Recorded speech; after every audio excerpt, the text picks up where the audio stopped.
You're listening to 1069 Click FM, live in color.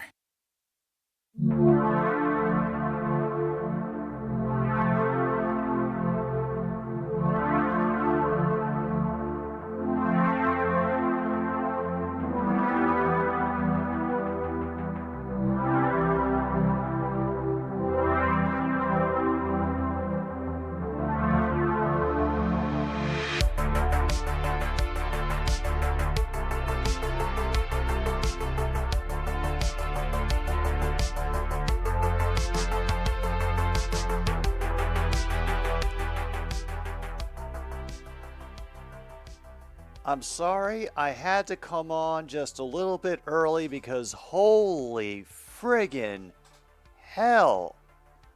I did not expect it so quickly.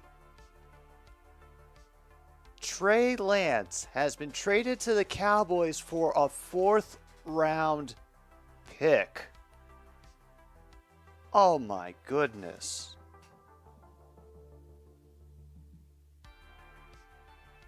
Yes, hello everybody. Welcome to another stupid sports show here on 1069 Click FM. The big ducks are elsewhere right now, but we've got tiny ducks. We do. Yeah. Holy mother of pearl. So, I guess that has ended all of the discussion about what the San Francisco 49ers are about to do regarding Trey Lance. They say, sorry it didn't work out, and best of luck in your future endeavors. And honestly, yeah, I don't know what they're doing. I really don't know. But for Trey Lance, this might be an ideal situation because this kind of feels like a little nudge from Jerry Jones to the back of Dak Prescott. Like, I've got my eye on you and I'm not afraid to replace you. That is what it feels like this move is. It's a hint for Dak Prescott to carry more than he already has on his back for this damn version of the Dallas Cowboys.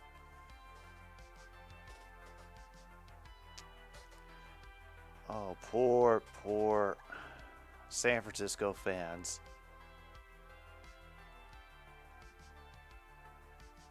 And that's the incredible thing, though.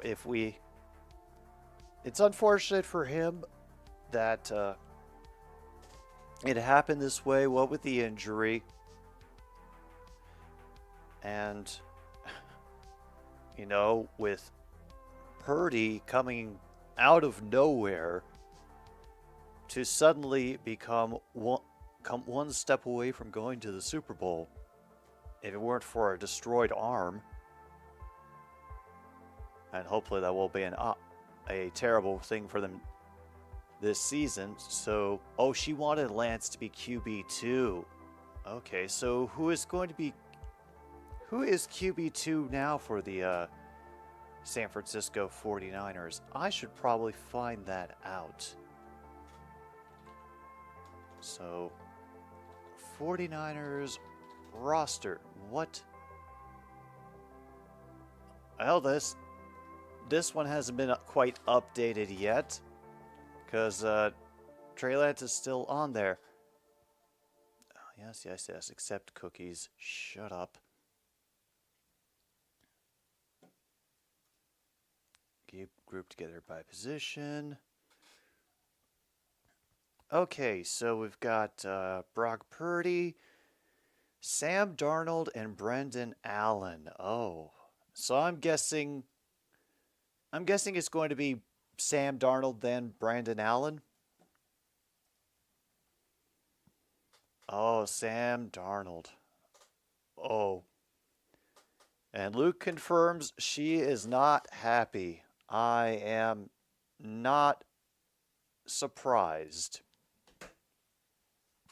Ooh.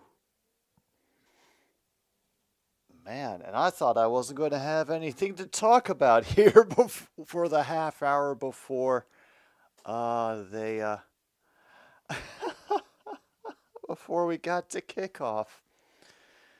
And I found out after my stream essentially got killed by my computer last night. Well, the Reds lost anyway, 3-2 to the Diamondbacks. So I guess, yeah, they both did pretty well for their pitching, but as soon as they went to the bullpen, they they demonstrated that maybe that's why they're fighting for the wild card instead of fighting for the division lead. And the A's have a 4-0 lead, 5-0 lead over the Chicago White Sox. Good for you, Athletics. Don't let them give you any guff. She also used, I'm glad he's out of San Francisco. Okay, honestly, I can understand that. I can. It's probably already been a really rough situation for him here. I mean at that team, you know, just because of the way things happened. And now he's got to deal with being taken really, really high up and getting traded for nothing. It's Baker. Feels like Baker Mayfield all over again. Well, except Baker got a little chance to do something. But hey. Oh, and Toronto is beating Cleveland 1-0. The Blue Jays really want to stay in the race for the American League wild card, it seems. Now, why don't me and my overly squeaky chair call up all these standings, and because I don't recall many of the other results from last night, so I'm going to just take a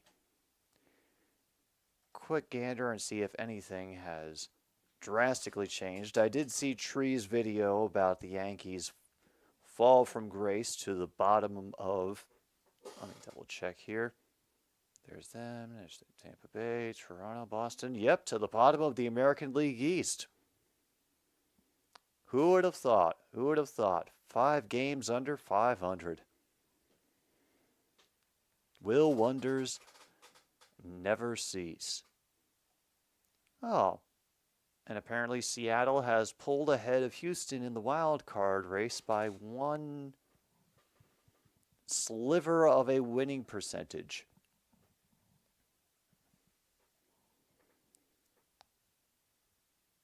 Yep, and there it is. Arizona has kicked Cincinnati away and taken the last wild card spot for themselves. And San Francisco has moved ahead of the Reds as well. Oh, the fun keeps going. Hate the trade because it makes Dallas better, and fuck Dallas. All right, that's absolutely valid. I think it's something that could absolutely make the Cowboys better. She also said Aikman is better than the best of either Montana or Young, and that Jerry Rice is a punk.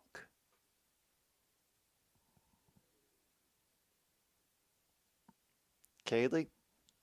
I mean, I know I often say that I'm the least knowledgeable sports YouTuber on this platform, but I'm not a fool. I know she meant Tony Romo.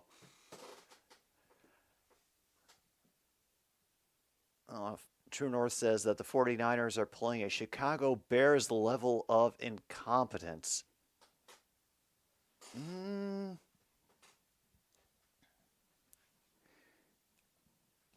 Well, I'm not sure if it's that bad. You know, considering that 1, Justin Fields is still alive, and 2, he actually looks like he still wants to play for the team.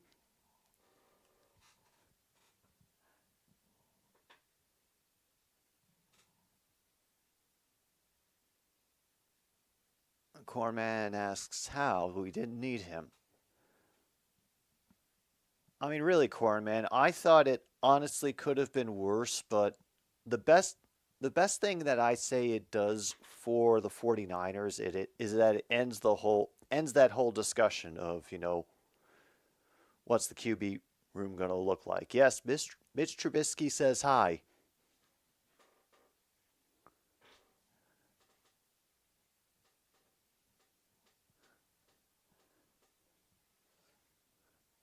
Oh, goodness gracious.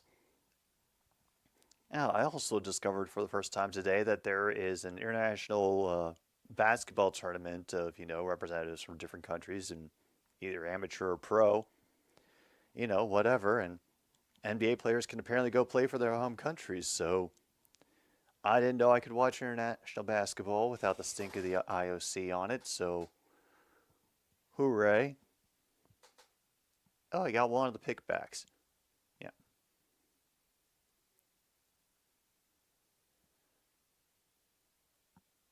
Oh, and hello, Ishii. Yes, we are talking. We are talking about it. We understand that you are upset. Hmm. Yeah, I knew that she was putting words into your mouth, Ishii. I know that the only Cowboys QB that lives in your heart is Tony Romo, and it'll be that way for as long as you sport the red and gold.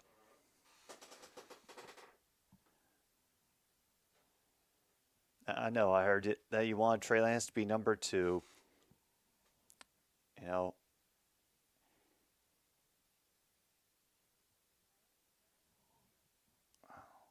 well, now Trey Lance will live in her heart too.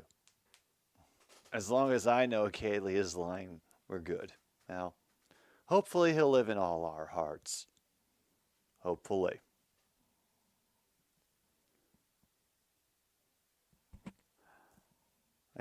Maybe as an example of what can possibly happen and why, you know, that combined with where Brock Purdy came from, you know, why sometimes okay, this actually makes perfect sense. And it kind of reminds me of this whole discussion. When I was working as a dog walker, we used to have this ice breaking thing for all the employees whenever somebody new joined the company, which was pretty often because it was a physically demanding job and some people just weren't cut out for it. Pretty high pressure too because you're dealing with pets. So we'd have to go around and introduce ourselves by name, how long we've been with the company, and what our favorite breed of dog was. And my answer without fail every time was personality trumps breed. Wait a minute, we got a Rouge? Hooray! A Rouge! Yes! So I kind of see it the same way with the NFL draft. In as much draft position doesn't matter as much as whether the guy can actually play. I mean, think of all the receivers that the Packers have found in the second round, for example. And they took it away. CFL, I'm rich. I'm already in. You dragged me in. You got me in. Why do you want to take away the thing that brought us such happiness, such joy?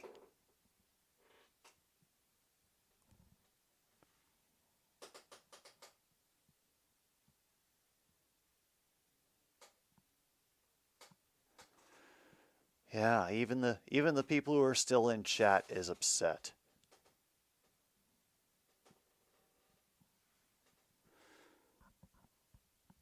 Oh, my gosh, my gosh, my gosh. And of course, the NHL signings are beginning to come in soon. I can't I can't wait to see what the Capitals have scraped together for a roster this season.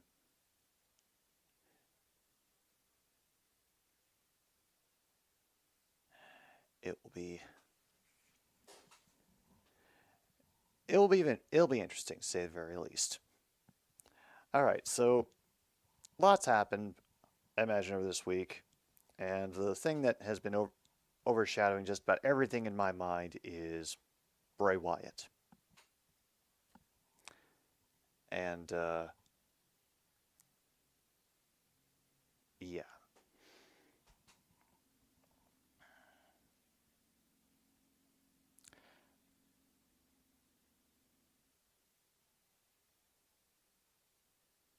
I think people don't understand how physically fit wrestlers have to be in order to do what they do.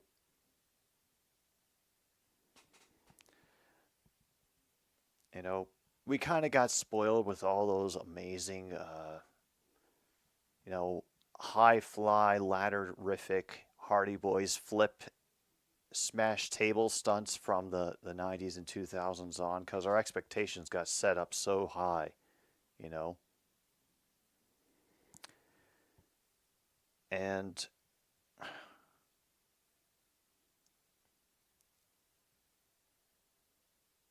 it never felt like that wrestling could go into, you know, interesting places with interesting characters and not just, you know, 17 guys all trying to be the new Stone Cold or the new Rock or the new whoever.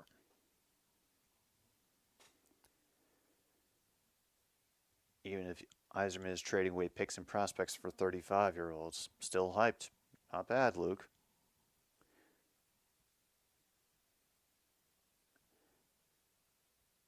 And I know from the stage combat that I've done in my lifetime and the few wrestling moves that I have taken and tried to do safely. Yeah, he was 37, Luke. He had COVID and it had aggravated a heart issue and he passed away of a heart attack. I am, of course, expecting people to make this a vaccine thing very soon somehow, because that's the kind of awfulness that we have out here. However, like I was saying, some of the things that wrestlers put their bodies through, for as much as the ring is padded and for as much as it bounces, you know, to provide that extra sound, you know, it's still a body flying into a board, a solid board. And forget doing it on, you know, just solid ground. That hurts even worse. Mm-hmm. Yeah, congenital heart defect. Even worse. And all of it hurts. Raise your hand, anybody who's in chat. Have any of you ever actually taken what is called a chop? Where you essentially get, you know, slapped with either the flat or the edge of somebody's hand. And, ooh, the one time that I had a trained professional wrestler do that to me, I felt like I couldn't breathe for 5 seconds. It was scary. Oof.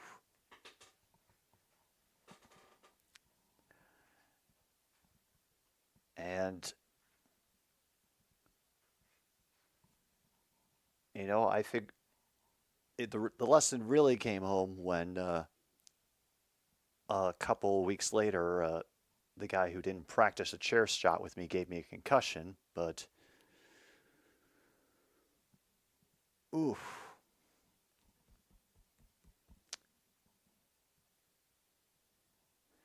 Yeah, it can really take the wind out of you. And, oh yeah, Luke's has done it, MKI has done it. Getting RKO'd, I think, I I had trouble. I had trouble when I was the brief number of years I was on a swim team was keeping my head down when I was supposed to dive into the water. I know I could never do anything that would put my neck in a certain position, if only for the fact that I know I would never be able to always put it in the same place where I was meant to every time. So, also, one of the cats is doing something involving crawling into a bag, so I think I need to shame them real quick. I will be right back.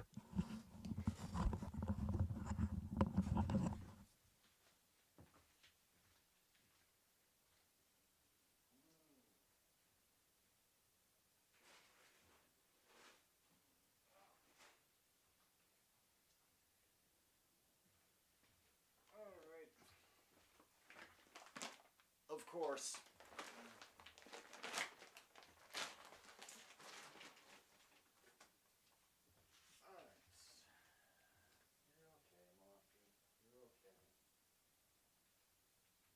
We just have to shame you on the internet for a little while. Yeah.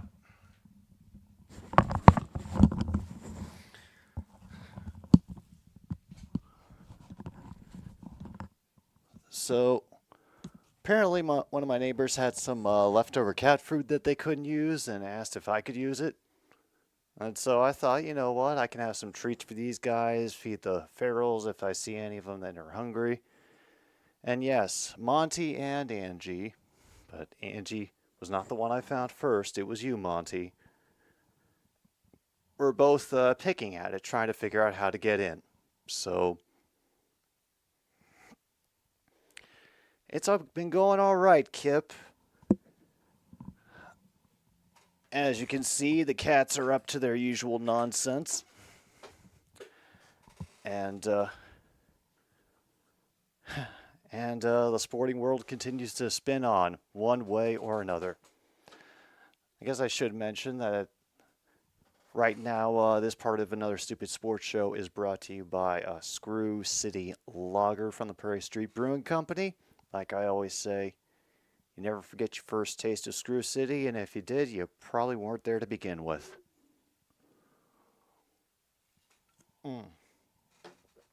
Oh, Jonathan Taylor to the Cowboys. Ooh. Could that,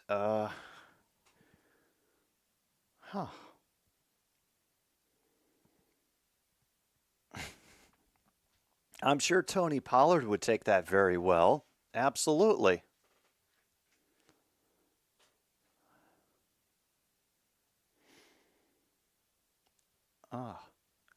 Luke was once a plant at a local wrestling show. He's 11 or 12. Well, heel pushed you over for added heat. They ended up in the McMahon Empire. I guess it could have been worse, you know?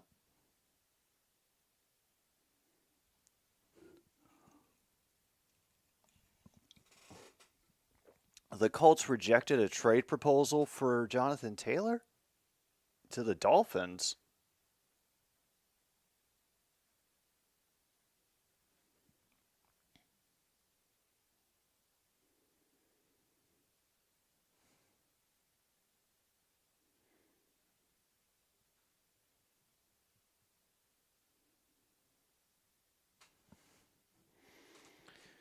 Yeah. Oh, Kip just heard about Trey Lance. Well, maybe he'll just be Dose Lance. We'll look at this as a second chance for Lance. Hey, you sure you don't want to stick around? Maybe discuss your Chargers? No? Okay. Yeah. She was also getting in on that, on tearing open that food bag. Don't let the innocent act fool you. And I'm sure they're going to try to rip open something else next. They have started getting, they've started working together. I will just say that. They're coordinating. It's getting kind of scary to watch. Well, that's the thing. I fed them both. So they got fed right before I came on stream, actually. So Whatever they're complaining about, it is lies. Fierce and total.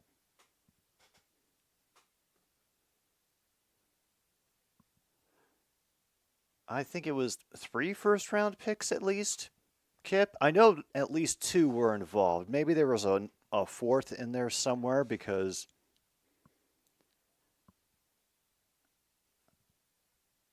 someone was making a point about it being about a 4th-round pick and how it was like, oh, it's the only thing they got back for him. But other than that, just good. It's still kind of sweltering out here, but we're just waiting for maybe something resembling a preseason football game to get underway between the Panthers and the Lions.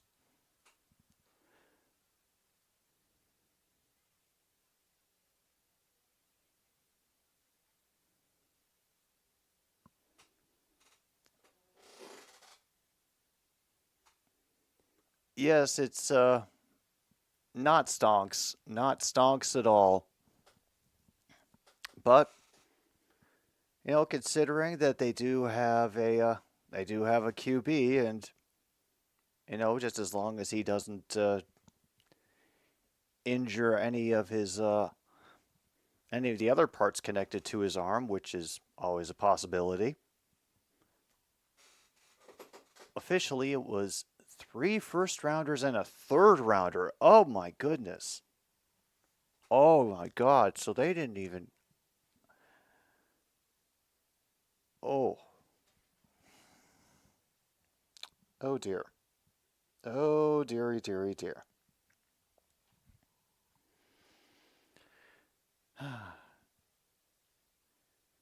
Anyway, I guess... it's officially 12, 29, 29, and 101. All to the Dolphins. They could have picked Pitx instead. Well, that'll teach them, I suppose.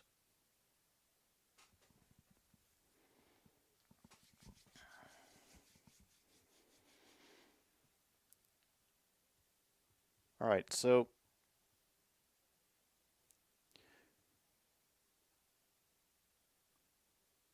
for all of your respective football teams, and I already know what my answer to this is.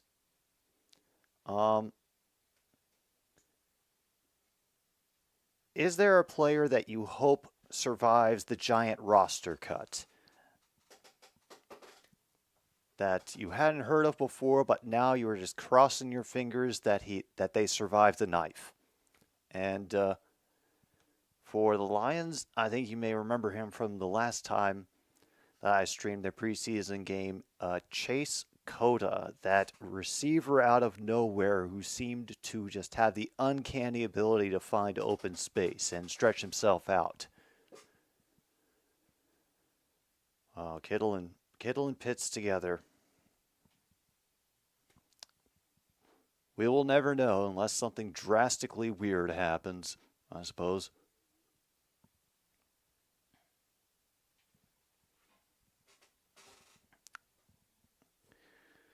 Yeah, and considering it's the Dolphins who haven't had much to laugh about in the past few years, especially with all the Tua stuff, they'll take any opportunity to laugh.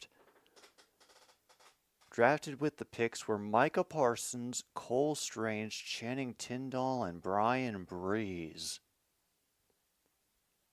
Damn.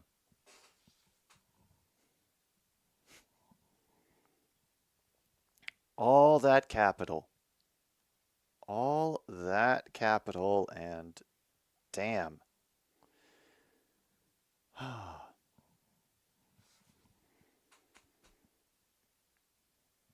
I don't think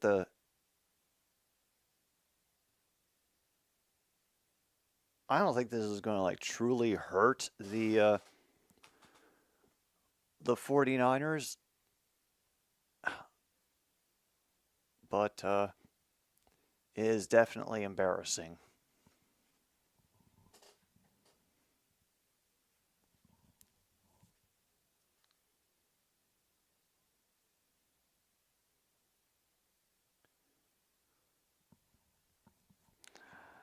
Meanwhile, oh good, the Argos have scored a touchdown. Somebody scored. Who are the Argos playing tonight?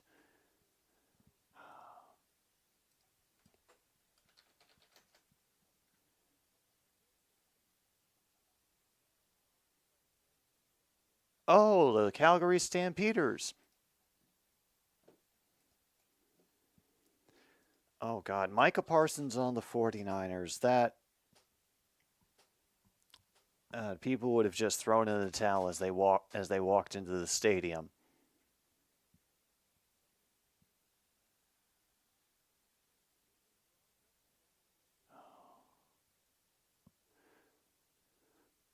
Oh, it would be frightening. Meanwhile, the Argos are leading Calgary 7-0.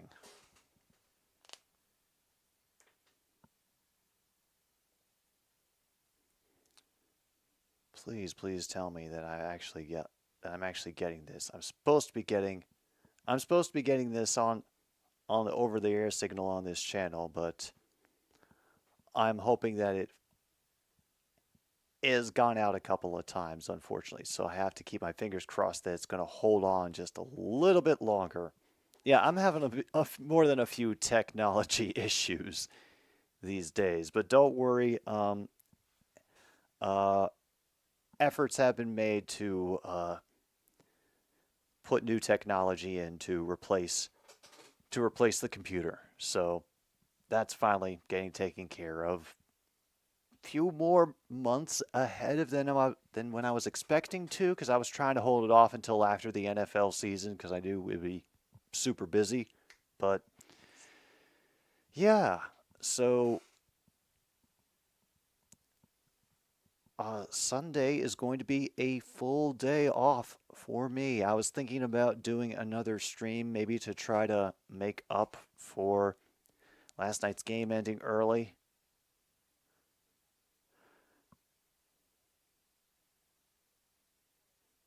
Oh yes, we're definitely adding all the hamsters that we can, Kip. Hopefully, this will allow me to run 2 programs at once that are dealing with video. 2. Can you imagine?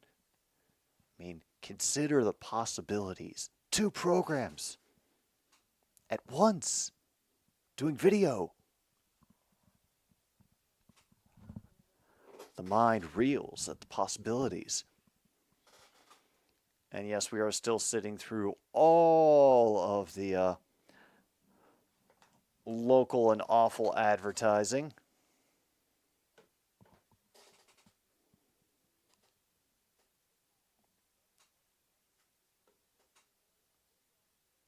Oh yes, please ask me breaking news that is not actually breaking news if I'm enjoying the preseason game. You haven't even started it yet.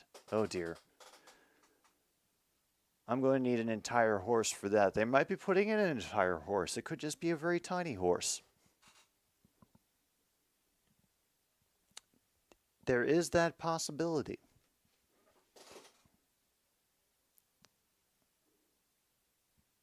Yeah, well, oh no, I've definitely shut up. I'm definitely shelling out the extra money for Windows 98. Don't you worry, True North.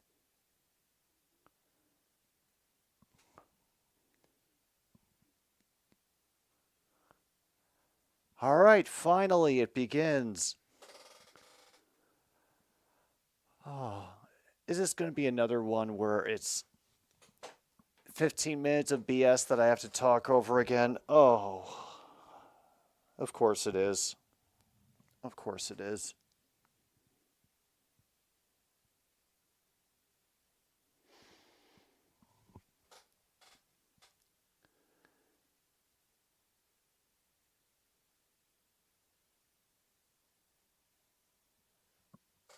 Oh, yep, they got to do every video package that they possibly can, all of them.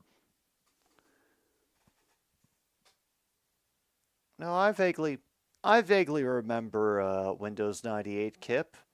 I wasn't terribly offended by it. Honestly, I kind of found all the ones that came afterwards were just basically trying to gild the lily in one way or another for a couple things that just worked perfectly well. But that's a discussion that I know very little about, and I'll probably just end it there. Yes, yes, yes. We know. Panthers, Lions.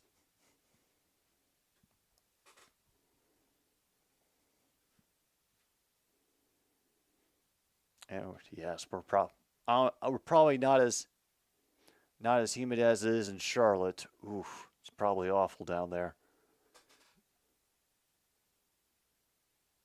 And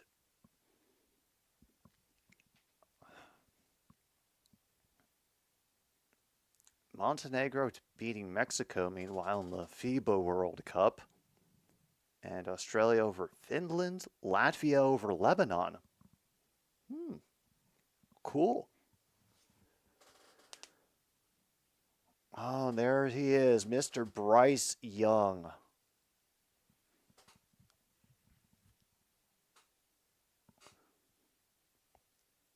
This is also why I wanted to watch this game tonight, for another opportunity to see if Bryce Young had learned any lessons over the course of the preseason. And Miami flipped those picks into Waddle, Hill, and Chubb. Yeah, that's pretty much everybody winning except San Francisco in this case. It's very, very sad, but hey. Could be worse. Absolutely could be worse.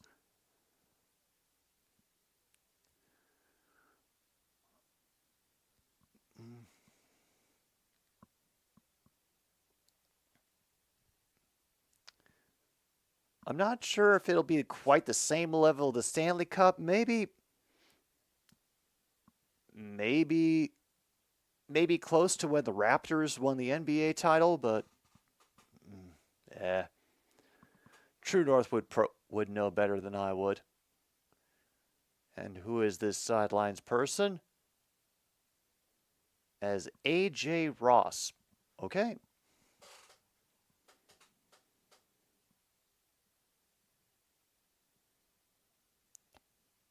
All right, this is going to be another back. Yeah, there's going to be a bunch of backups in for the Lions. As far as offense, apparently he's seen enough reps. So this is pretty much going to be a prove-it game for the Carolina Panthers. Can they get at least one victory in the preseason? Because we know how much those matter. Am I right or am I right?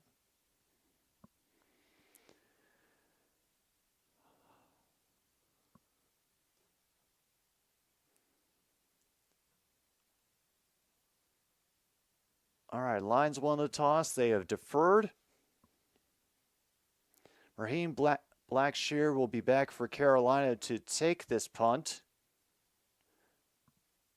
And he will just knee it in the end zone. We'll start the 25.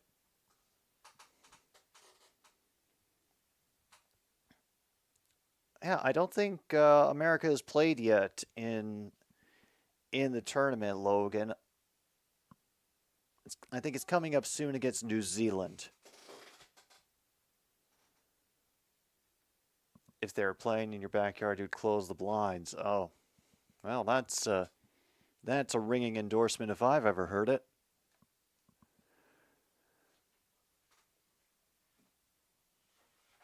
All right, and Frank Reich will be calling plays for the first half only.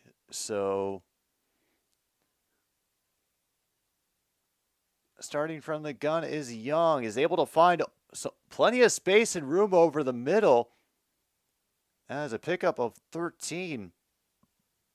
Jonathan Mingo with a first down. Okay.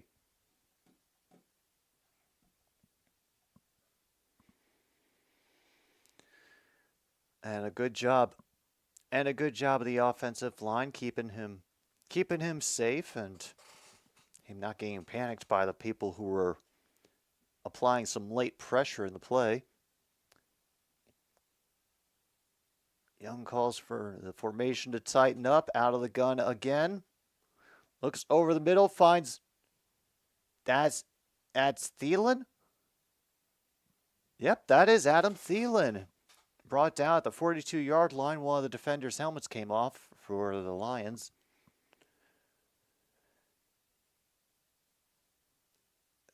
That is where Thielen is now, in Carolina.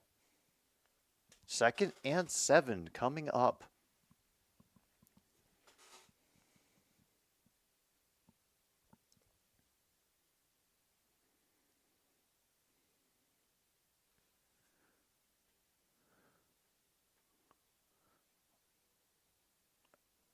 Now under center is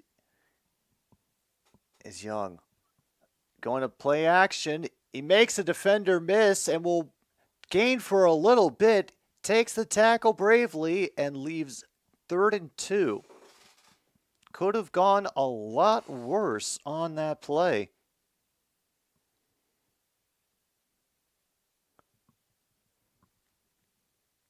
Yeah, it's just the whole play ends up opening up when he makes number 41 miss on that first move in the backfield, and then he's able to buy himself a couple extra yards with a second move against the second-level defender.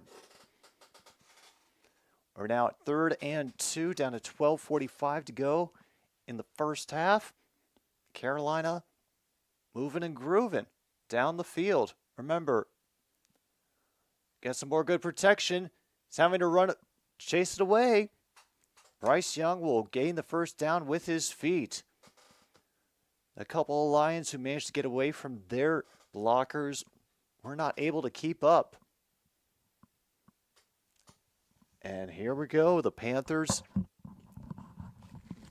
getting a bit of offensive momentum to start the game. Can't be bad for them.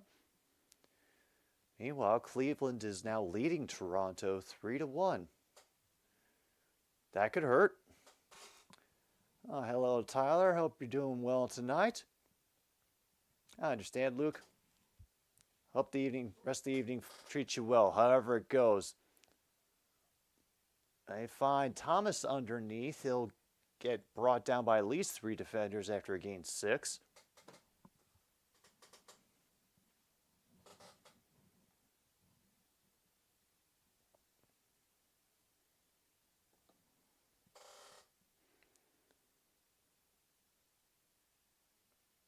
Bryce Young looks like Jordan Love, you say? Oh, if you're serious about that comment, Logan, then I think the Panthers have nothing to worry about against when it comes to the QB position this season, from how everybody's been talking up Jordan Love. Meanwhile, they are going to go to the ground attack this time. And that is 5 yards gained on the first down. Fantastic. Oh, you too, Tyler. I'm actually getting this over the air for once, which is a rare thing in this area. He literally looks like Jordan Love. Hadn't looked that closely. Which Adam? Adam Thielen you're talking about? Young gets it out to Thielen, who will get it at the 39, and he took a knee in the back at the end of that play, and he is still down. Oh,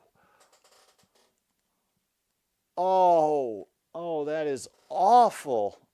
And it wasn't an intentional knee. It's just how they collided when he was going to the ground. Ooh. Oh, that is awful luck for Carolina. And especially for it to be a player that has been such a big contributor on this first drive.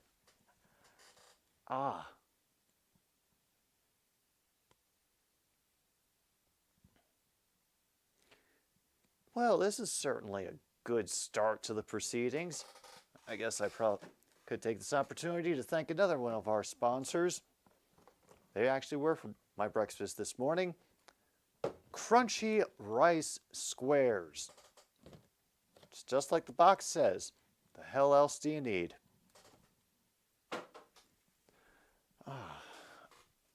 And of course, legal coffee, the Mexican instant coffee that is 99.5% guaranteed to not contain methamphetamines or copium. And I feel like I've drilled these anti-copium PSAs into your heads enough, but you know, seeing as this is an internet community radio station, you know, I feel that I'm here to get information out and help all of you. Yep.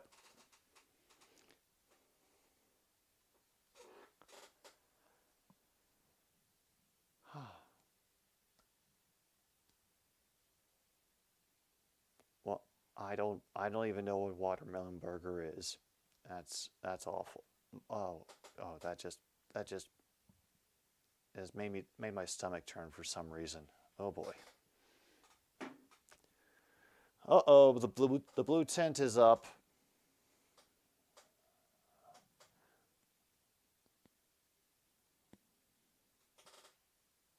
Oh, yeah. Oh my God. Yeah, he's jawing because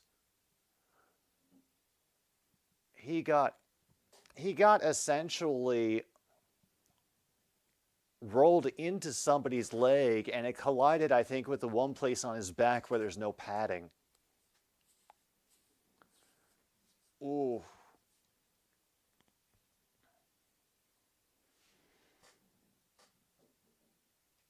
All right, 2nd and 2 after that great gain. So far, Bryce Young has more passing yards than rushing yards, so. Oh, yeah. All right. Good on you, Tyler. Hopefully it helps you keep track of things. I'm going to try the pressure. A great second effort after getting hit in the backfield. And that will be a first down for the Panthers. Dorsey getting in on the tackle for Detroit. They're also eating a 4-pound taco. Ooh. Yeah. That's a lot of meat. That's a lot of food, period. 4 pounds. All right, they have now worked their way inside the Detroit 30. 1st and 10. They were looking for a screen pass, but it just something went wrong, and he dumped it at the feet of the receiver.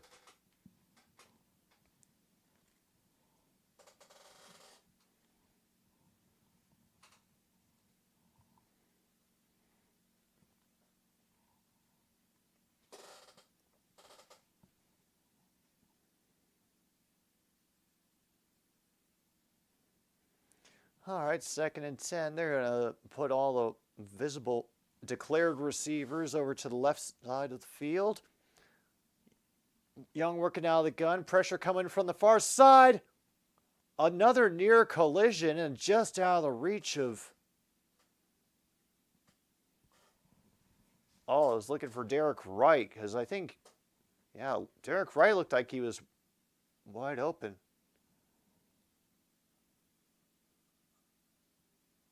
Oh, went a little too high.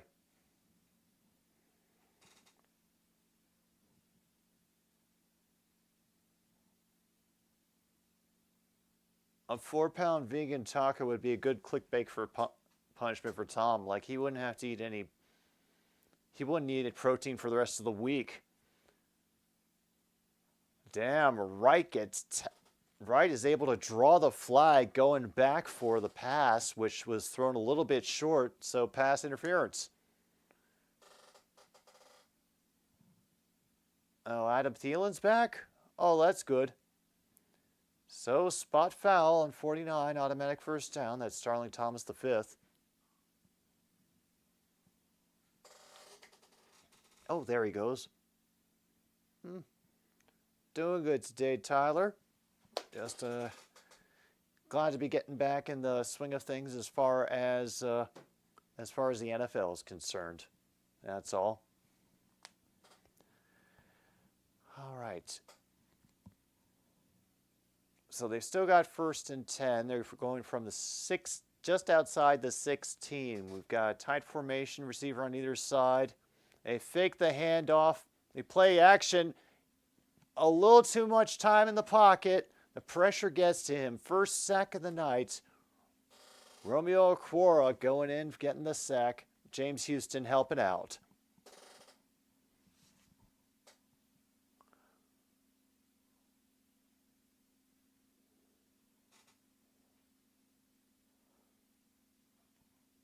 And Mookie Betts has received a standing ovation at Fenway Park. Cool. It's a loss of 7 officially. There's Campbell lined up right there in the middle, trying to shoot the gap, and then comes off to do pass coverage. Pass is a little bit up and off the hands of Thielen. Harris was on the coverage there.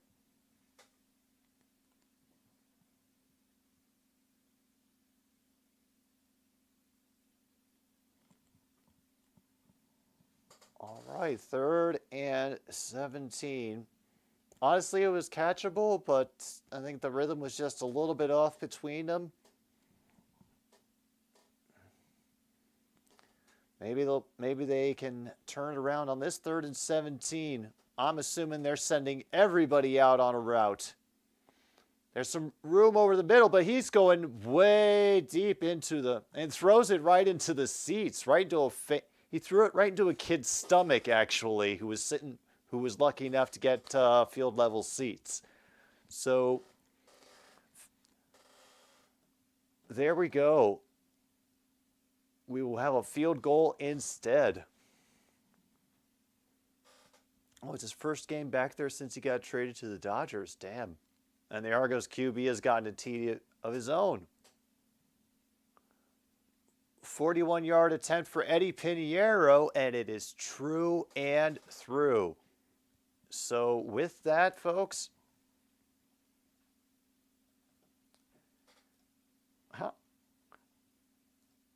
it is now officially 3-0 Carolina, and that means that they get their name back, but they also get something a little extra that I have added for tonight's game, if I can find it in here. Okay, there we go. Found that.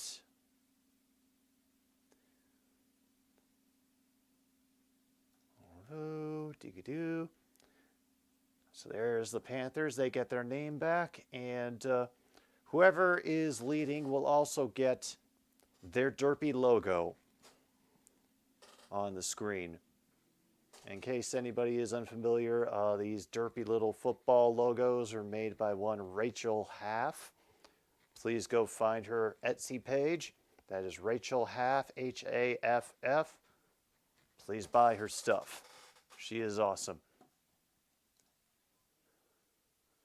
And meanwhile, Logan is trying to make it rain everywhere. So apparently now they need it in Louisville. Yeah, I think this is probably a good time to haul out another Screw City.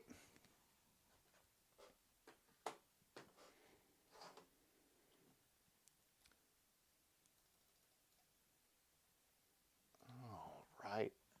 Get this timer at its correct point, which is now 8:13 to go. Proud of the Lions defense, all the second stringers, for being able to hold off that advance. Hopefully I get to see a little bit more of the first teamers for the Panthers, because I am really curious as to what kind of offense we can expect. Yep, second Screw City of the night, folks. That's how we know it's Friday.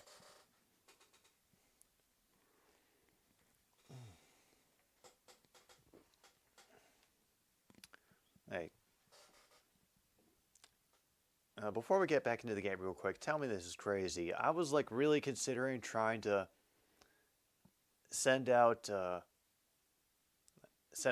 all kinds of like social media posts and notices about the stream tonight, and then it's like, the people are going to show up are going to show up. Whatever.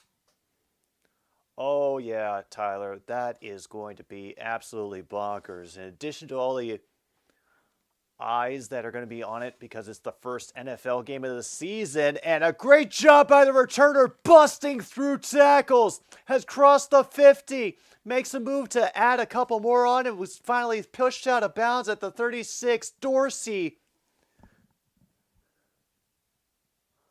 Oh my goodness. Dorsey from the 2. Oh my God. He just, like, I'm kidding you. I haven't seen a running back pinball like that in a while. That is the highlight worthy play. Go find it.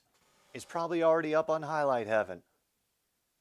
62-yard return, and Reynolds is able to keep his feet moving, but a flag came out of the backfield, so I think we're going to have holding.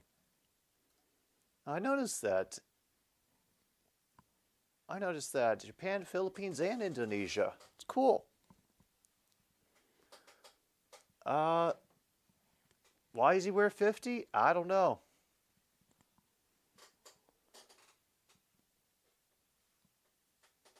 Wait a minute. Oh, he's wearing 17 now.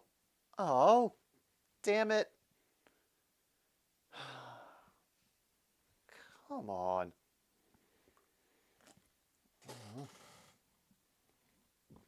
Man, I was this close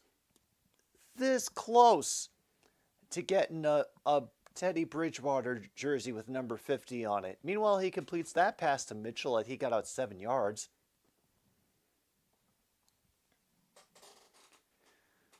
So let's see. Second down now. It is Teddy Bridgewater under center for tonight, folks. Oh, right. That was just a short gain, and they had scooted back. So, 2nd and 13 now from the 40.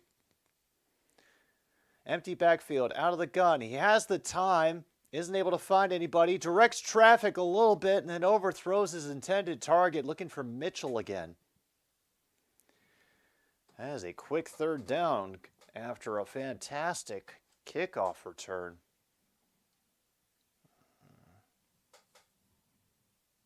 No, he does not. He was awesome in the 50.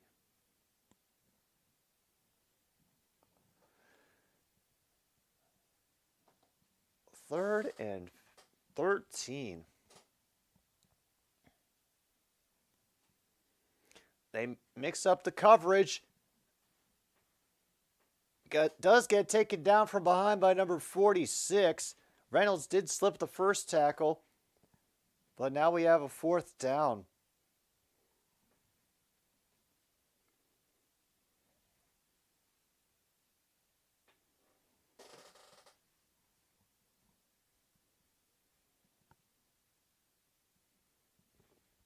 So we will have a field goal attempt. Riley Patterson coming in to do the kick for the Lions. 53-yard attempt here, folks.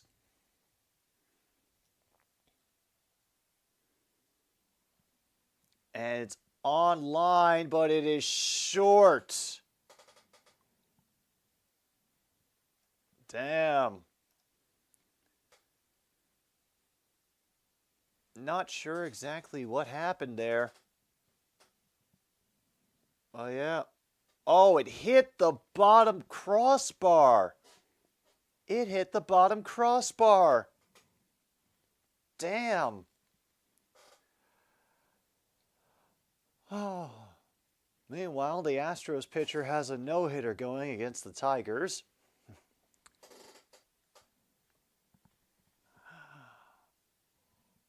Man, that's rough.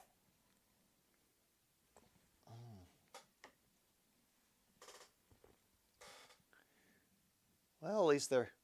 I wonder if they're doing first teamers on the defense as well, because that might explain what I'm seeing right now.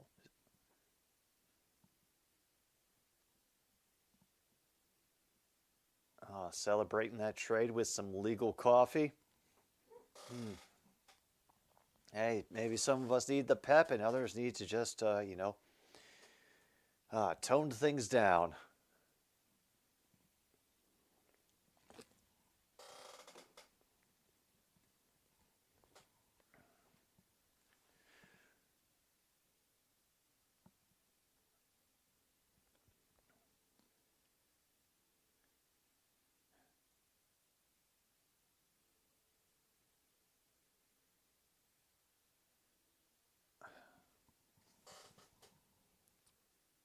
Also, question, is it bad that I kind of don't want to watch the Arizona Cardinals this season? Because the more I think about it, the more it feels like it's just going to be disappointing, no matter what they do. I mean, I don't mean to prejudge the coach or, the current state of the roster, but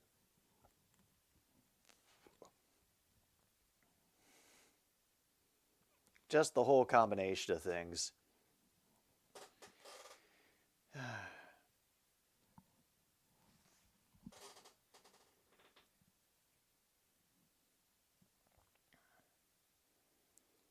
First pick in the draft, Bryce Young from Alabama.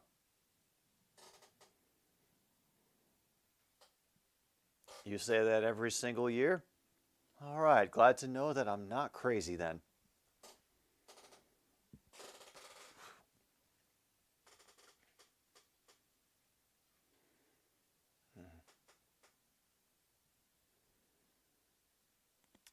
Yeah, they'd probably bring him back. Nice job finding Thielen. I think that one got across the 50-yard line. 22 yards. Yes, he did. That's at least inside the 40 now.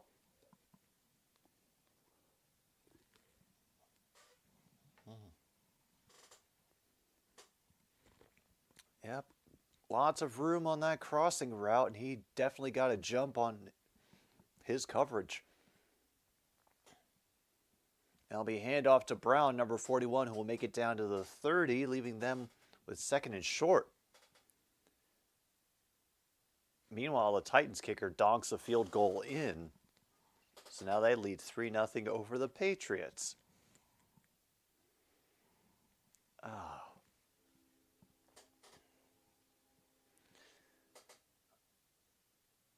Yeah, that's another one that I'm kind of very meh about.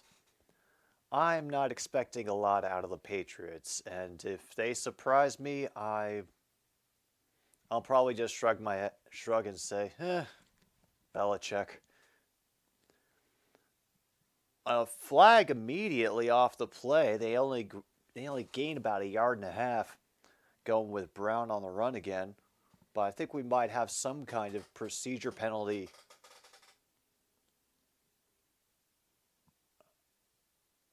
Illegal formation on the offense. Okay.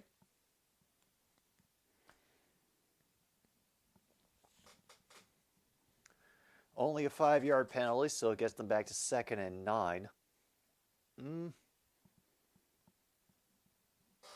Cornman, I don't blame you. It's been a long off season. Any kind of action that clarifies the potential roster and state of a team is welcome news, and it just means that things are moving forward. Also any other feelings you have about the QB room, whatever they may be. That was an incomplete pass to Mingo, by the way. Now 3rd and 9.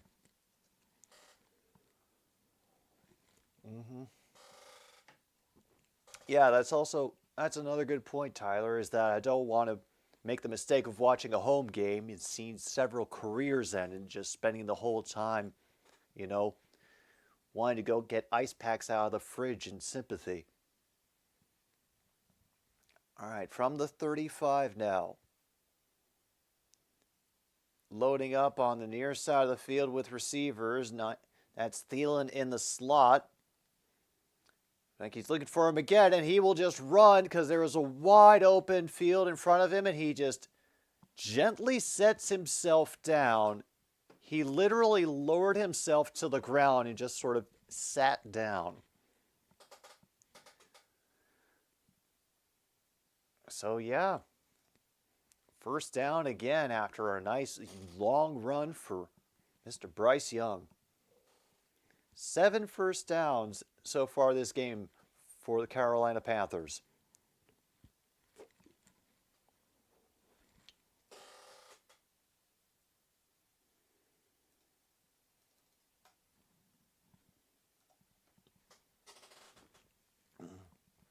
Just outside the 21st and 10. They're able to get the dude who came out of the backfield. He will only gain 4. All right.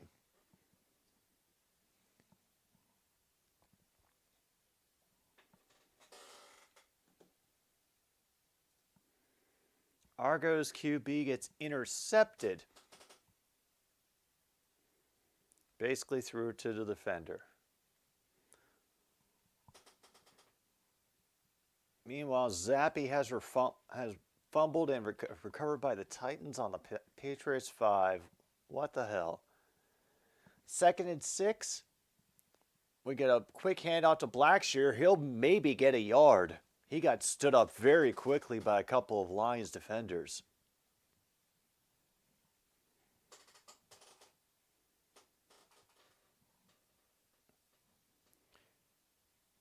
Once again, Blackshear on the run.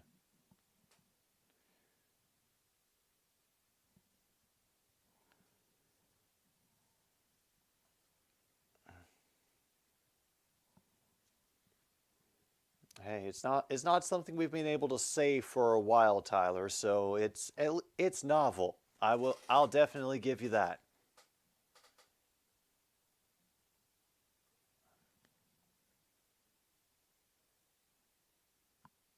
Meanwhile, Carolina is unsure of what to do, so they have taken a timeout.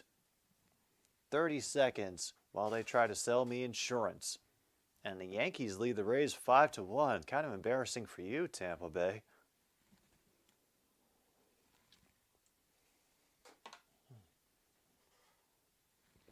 Oh yeah, we've got to get that. We've definitely got to get that.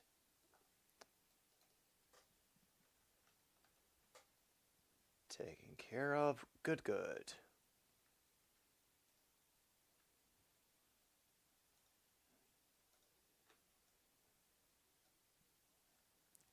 All right. Sorry, just loading up some music for the next pause for the cause.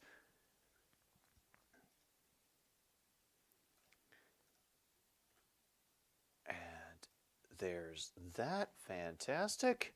I think that's more than enough tunes. I'll have a short pause for the cause after the first quarter finishes. But we still got 2:32 left to go. And the Panthers are down a timeout. Did Thielen get in? Yep. Touchdown, Carolina. Fantastic. We got a 16-yard pass. And Carolina extends their lead to 9-0.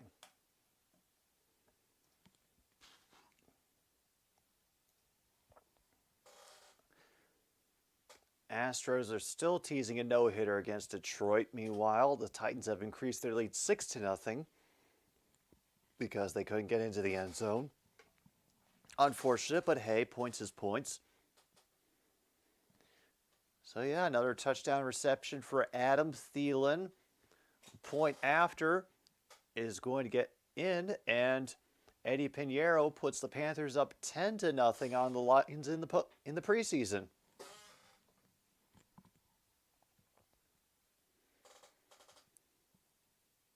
All right.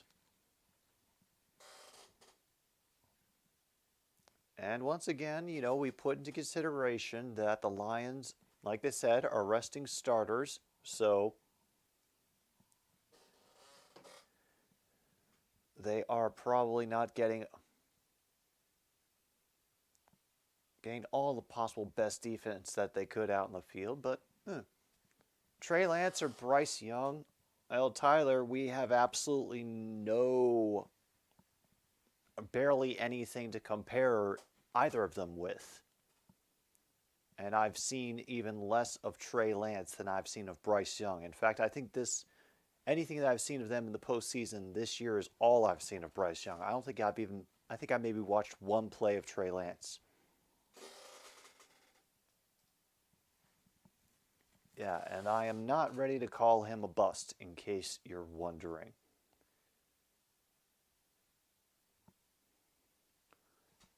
Meanwhile, Calgary has halved Toronto's lead, 14-7, 5:53 to go in the second in that game.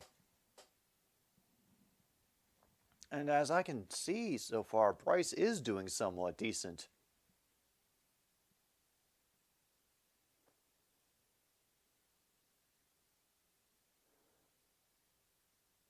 Oh, yeah, and here's where they're bragging about how we're getting 90-minute episodes of reality to cover up the fact that we're still having actors and writers strike.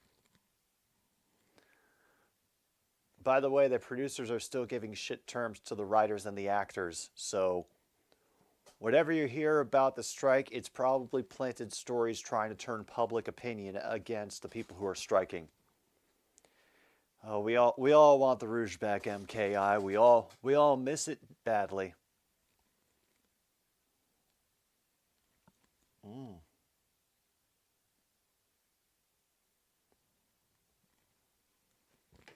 Yeah, that is some precise foot placement by Adam Thielen working along the sideline on that catch. Damn.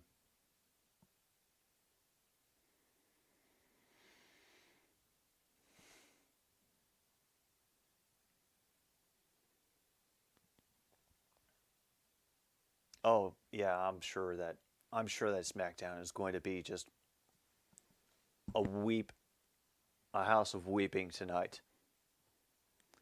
Green will take it out from the 3, and it's going to be another great run by the Lions, getting out past the 30, past the 35. It gets rolled out of bounds to the Panthers bench and takes out one of their coaches. Down to 2:17 now to go in the first, and that is Green, somebody I'm not familiar with. On the return.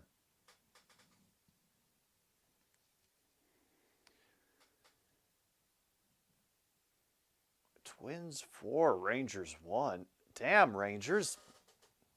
It's like you don't want to go to the playoffs anymore. Do the Rangers not want to go to the playoffs anymore? Are they going skiing and they decided they just want to honor that commitment instead?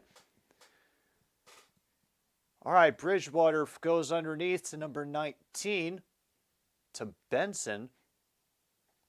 Get about 5, maybe 6.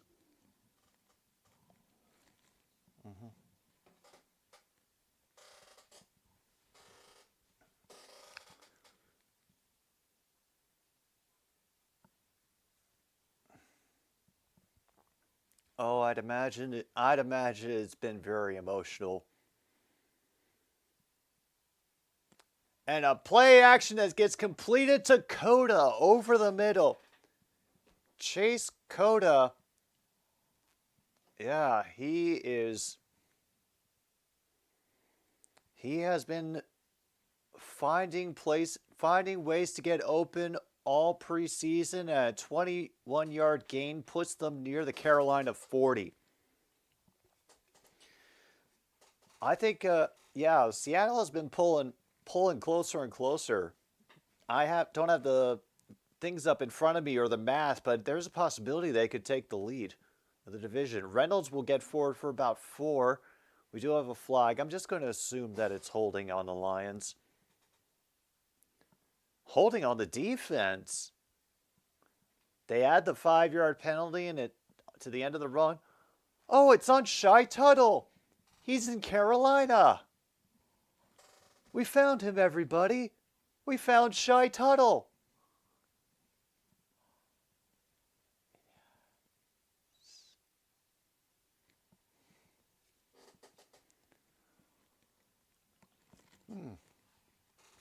Wait, is there something wrong going on with Isaiah Pacheco? Is he injured? Oh, who is home plate lady, True North? Meanwhile, Rounds will get maybe 1 yard on the far side of the line.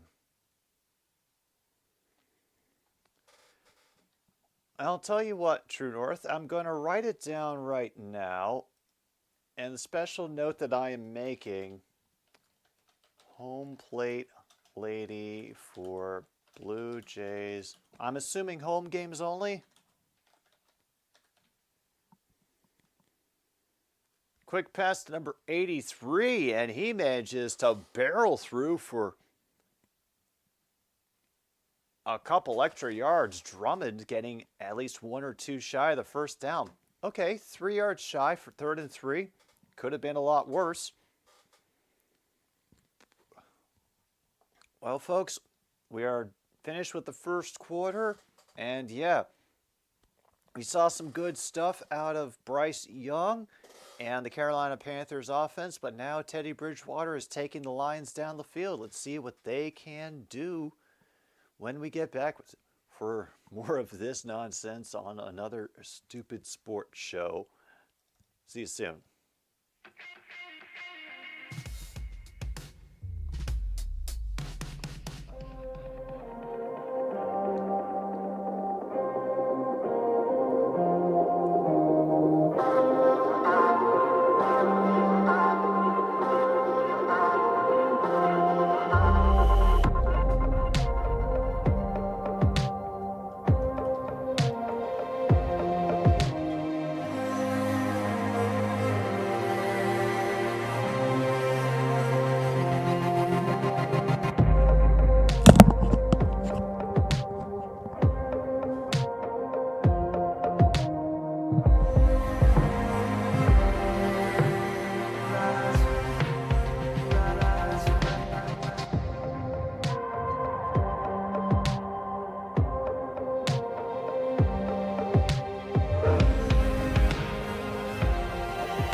All right, folks, we are back a little bit late. The commercial beat me here. Hello, Sean. Meanwhile, The Calgarys have tied the Argos. The Red Sox are winning. Somehow, I know that they embarrassed their opponent last night. Meanwhile, as Cabinda, who will get a completion from Bridgewater on the play, we get a backflip TD celebration.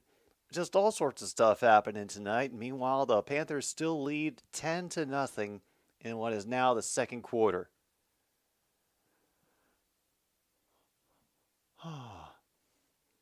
Just all sorts of fun. And hopefully I will have something really cool to show you all after halftime. Just because it happened and I was able to get a picture of it. And now we have a great bounce to the outside by number 13, Reynolds. Gets pushed out finally inside the 5.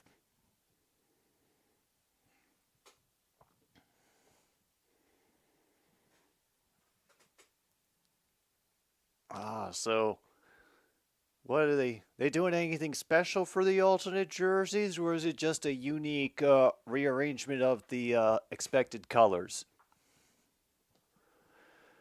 All right, 1st and goal. We got Bridgewater under center. We are faking the run, and he just spikes it at the feet of the receiver. There were too many people in the way to make a safe throw, apparently. You know what? Could have been worse. Incomplete. Red Sox are beating the Dodgers 3-2. Meanwhile, Dodgers currently at bat, 1 man on base and 2 outs.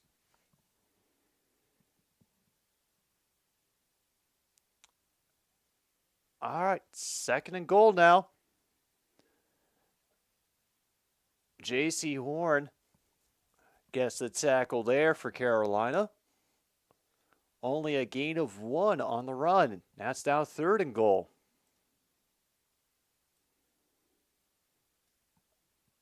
All right. Got 3rd down and goal now for the Detroit Lions. Meanwhile, Kiki Hernandez gets a single and Will Smith scores. The Dodgers tied up. Out of the gun on 3rd and goal. They decide to run it in, and Reynolds gets it. Craig Reynolds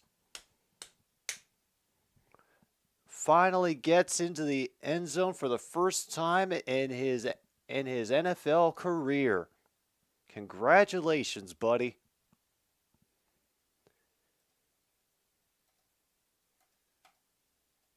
And with that, the Lions officially get their name back. Congratulations, Lions. You don't get your derpy team because you're currently still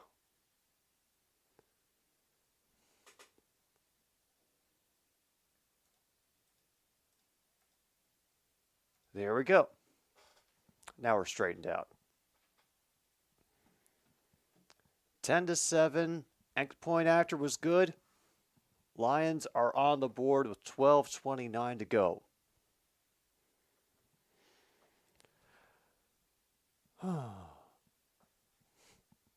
All right. I was wondering how long it would take us, but hey. Ooh, it's Chinese food night, orange chicken. Oh, that sounds actually really, really good. But unfortunately, I will have to settle for one of our other sponsors here on Another Stupid Sports Show. Chicken flavored crackers with just enough chicken flavor to make my cat Angie want to steal them out of the box whenever she figures out that I'm eating them.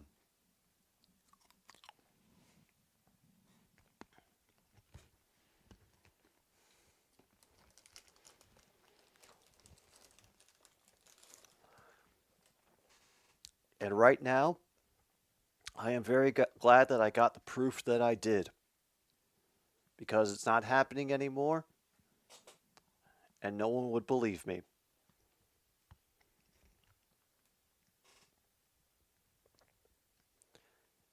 Yeah, the halftime people who for the CFL games True North, they're they are a special breed, and I mean that in the best possible way, honestly. They just seem like they're goofing around and having fun. And acknowledging the fact that being on TV is a little bit silly. Well, is it somebody's birthday? Like, do you need a... Or do you absolutely need an excuse to eat cake? Because I'd like to think that any day is a decent day for cake.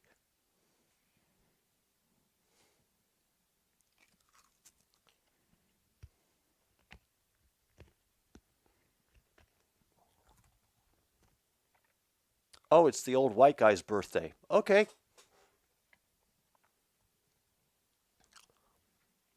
Now we know.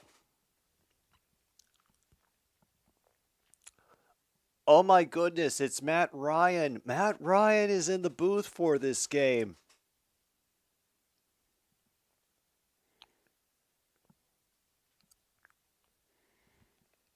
Tiki Barber is looking like he's having a rough day in the booth, too, but we'll see if that continues on.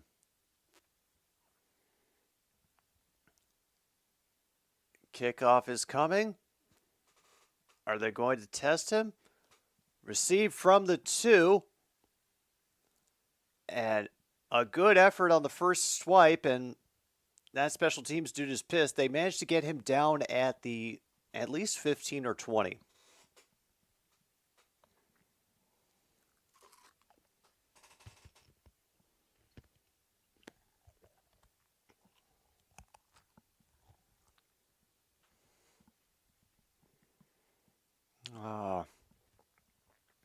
And once again, no Rouge. Argos 17, Calgary 14. Was Matt Ryan... How can you tell that Matt Ryan is technically retired? Is it an appearance thing or just for where he is? And a big hit coming in from number 36, stopping that one in its tracks. Stephen Gilmore just pops number 12, Smith, in the best way possible to stop that play from getting any further.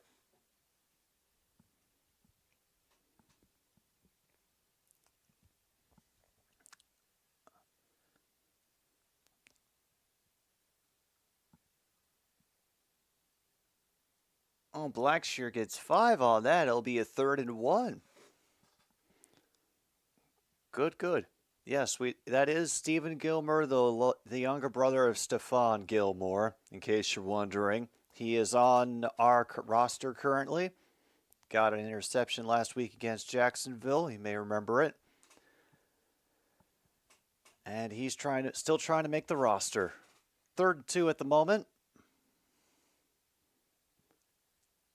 Is dropped in and out of the hands of number 80. Damn. Ian Thomas, that's unfortunate, man. That's just unfortunate. Oh.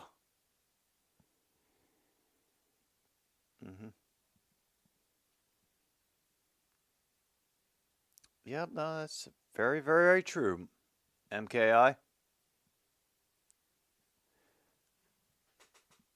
Oh, we have the first punt by either team tonight. How nice.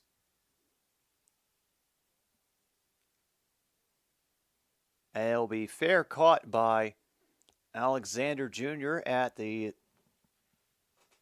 32, it looks like. Hooray.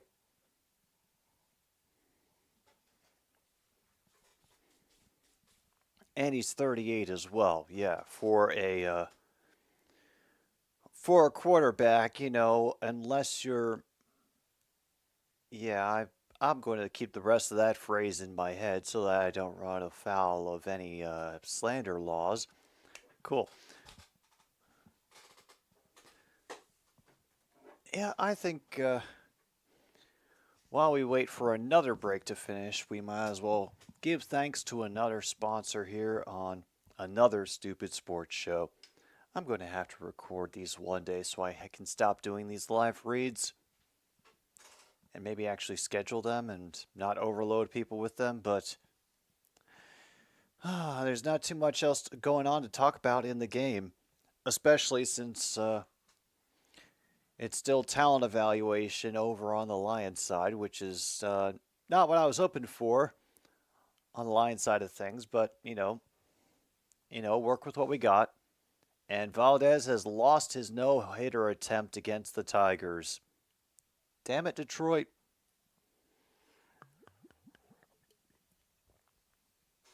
I don't think this is exclusively happening because I wore this hat tonight, but I'm not completely ruling out the possibility. No, we're not back. They're just reminding me about, oh no. Really? Oh. Of course it would be on a network, then it's going to be delayed. Fantastic. You're still leading the Tigers 1-0, just no longer a no-hitter in the top of the ninth with Houston at bat. Meanwhile, Cleveland is beating Toronto 4-1 in the bottom of the sixth. Yep, down to 11:05 in the first half.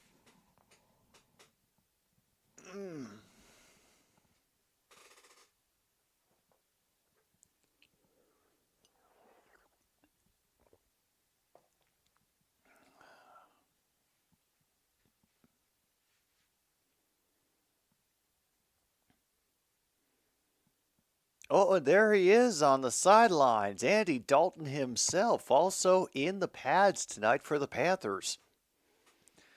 Bridgewater working out of the gun. Sniffs the pressure, but a little off target for Chase Cota. Or maybe Cota was a little late on the route. Oh, Abreu lost it instead. Gotcha, MKI. Thank you.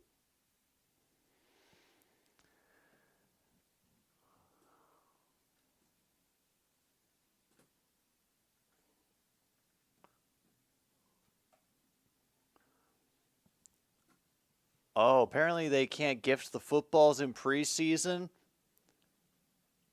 But they told him that as soon as he gets his first passing touchdown, Bryce Young is going to get the football. All the receivers have agreed to this. And meanwhile, Bridgewater makes a good throw in coverage to 83, gets the Lions across the 50-yard line. First down for Detroit. Yeah, unfortunate. Losing a combined no-hitter. Is there also such a thing as a combined perfect game, or do they not do those?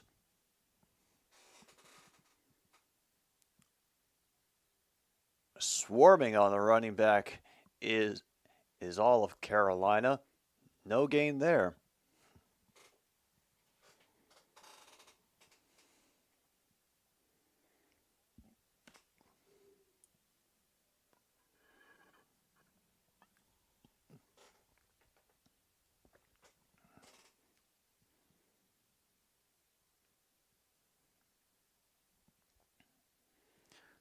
Okay, 2nd and 9 now. Extra pressure coming in late, so Bridgewater looks over the middle, finds number 19. Will be about 3rd and 4 on that short one up the middle.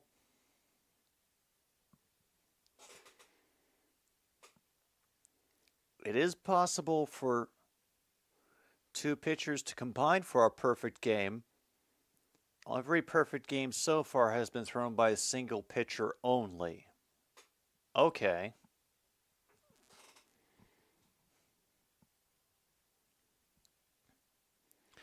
All right, 3rd down and 6. Inside the 44. Spin move doesn't move. And a flag comes in. I thought that was just good defense there. And now the defender for Carolina is not getting up. Okay. Because I thought he just made an excellent play on the ball, to be honest. Let's watch this again. I think he was going up against Cota. Is it because he went over his back? Oh, God, spotted the foul, so we automatically go up to the 2. Nippon Professional Baseball's 2000 Japan Series ended with a combined perfect game. Cool. All right, so Henderson got up. He's walking off the field. I think it's just the shock of landing flat on your back, which hurts like a mother. If you haven't done it, I wouldn't recommend it.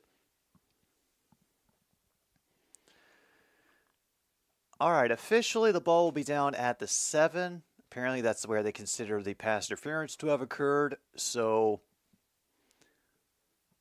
first and goal for the Lions.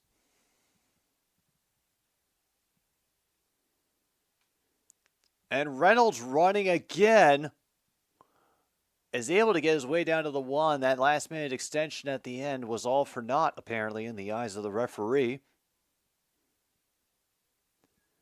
Damn. Craig Reynolds. He really wanted that second TD. Oh, congrats to Margaret. Is that the real name, True North? Otherwise, she probably had a terrible middle school.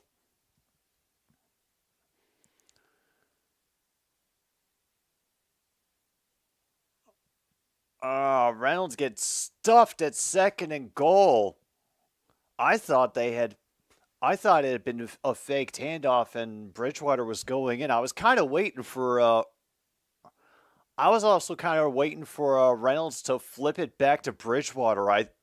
There was part of my brain that was hoping that's what they were setting up, but obviously not. Margaret Hodbody. What? Just that has to be a fake name that somebody sent in. All right, third and goal. We have 2 receivers to the left, 1 to the right. Extra pressure coming up the middle, just pulled away. And it's off a series of hands before falling incomplete. Cota was the intended receiver. And it looks like, are they gonna do it? Are they gonna stay on the field and go for it on 4th and goal from the 7? That is I hear 4th down over the loudspeaker. Yep, they're still out there. They're going for it on 4th and goal from the 2. Nope, it's going to be false start on them.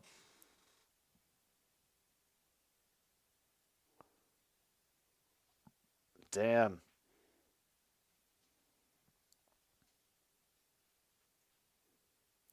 Oh, we're getting something. Yeah, offense, false start, Jermaine Ifedi. And yep, that takes away the 4th down. Actual effort for a touchdown. We will go for a field goal. A combined perfect game against the Ham Fighters. Chunichi Dragons and the Ham Fighters. All right, so Patterson is back out for a 25-yard field goal attempt.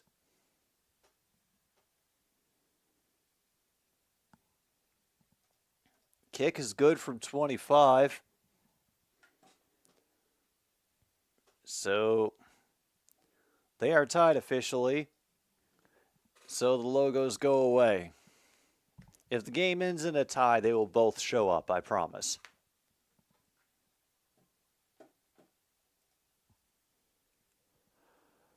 Oh. All right.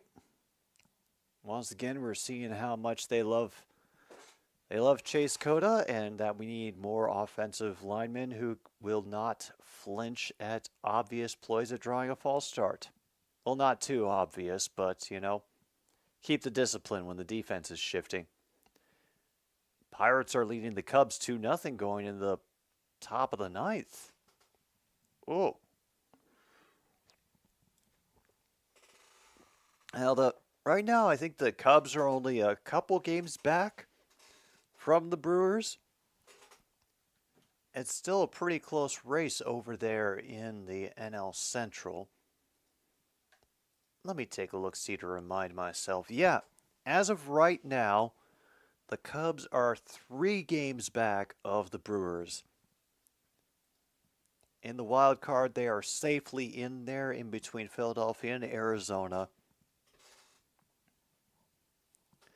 And maybe they're content to stay there for the rest of the season and sneak into the postseason that way.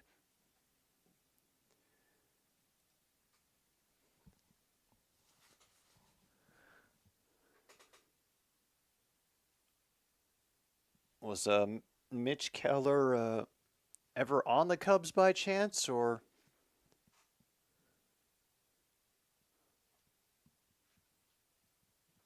Yeah, definitely not watching that championship.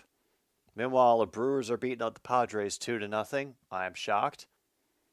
Nothing finer than having Young in Carolina. Yeah, not gonna make that joke either. Well, we are officially tied at 10, 7:42 on the clock to go. Fox is out. Oh no, Patterson is out to do this kickoff. Mitch Keller has never been a poo-poo Cub. Okay.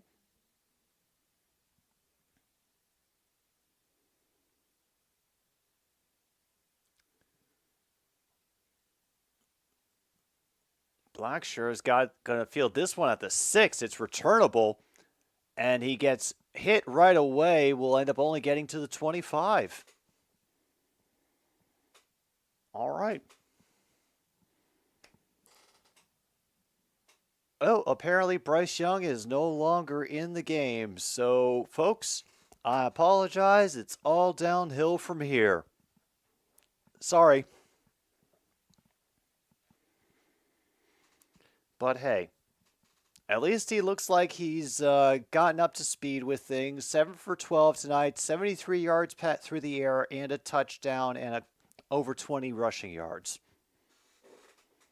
Meanwhile, Yankees beat the Rays 6-2 in St. Petersburg, Florida. Gets it dumped away. Thomas brought down behind the 20. Ooh. Meanwhile, it's raining hail over in the Louisville area.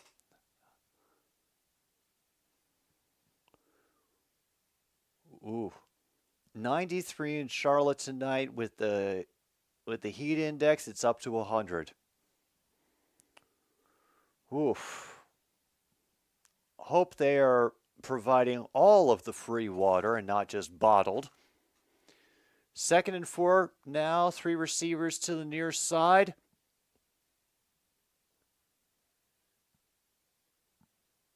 And Dalton nearly gets hit, but gets a dart over the middle to number 86 for the Panthers. Gets them a first down. Jennings holding on as he gets sandwiched from all sides.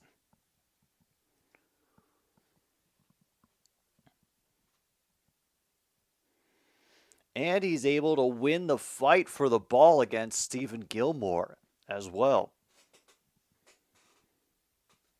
Nice job by Jennings on that reception. Phillies leading the Cardinals 7-2 in the middle of the 8th.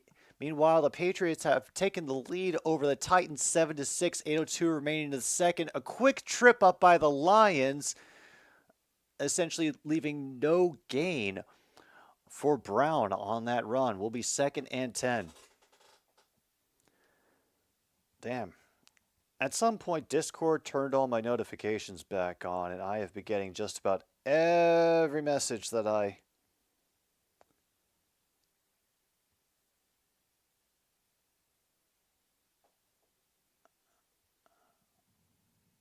Nice. There we go.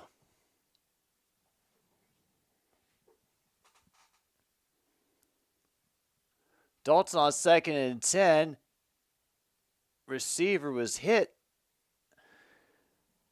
before he could secure it, and so, therefore, incomplete. 3rd and 10. Clock stops at 5:26. Hello, Leif. Hope the day has been treating you well, and quick question for you, Leif. Do you think the Mariners have a chance at overtaking the Rangers for first place in the American League West? I think they might, just because of a combination of you guys getting better in the second half and the Texas Rangers falling apart at the end of the season. Is going to try to loft it. Two different receivers go for it, and neither one of them can get to it. But there is a flag down. Oh, it was against Carolina. It has been declined. Fourth down.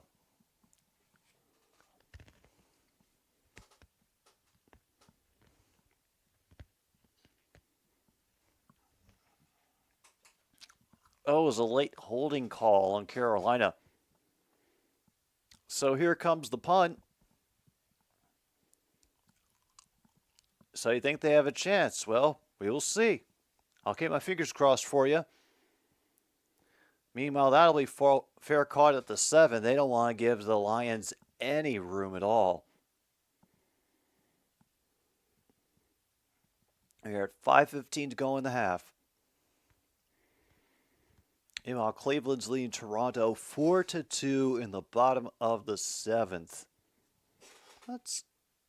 I don't think Cleveland is in the race at all, but I guess technically they are, but they are the closest AL Central team to Minnesota right now, and I think they're 6 games behind. Yes, officially, they are 6 games behind the Twins. Whatever the Twins have been doing to stay in first place, it is working. You know, nobody likes using the backboard or having your shot bounce off the rim, but 2 points is 2 points, no matter what. And one can always feel proud about a team getting in the big dance. Meanwhile, Navy Rugby beat Notre Dame 78-0. And it's official, 6-2 over the Rays. All right, Bridgewater under center from their own 7. This will be a run for Reynolds. He will get to the 8.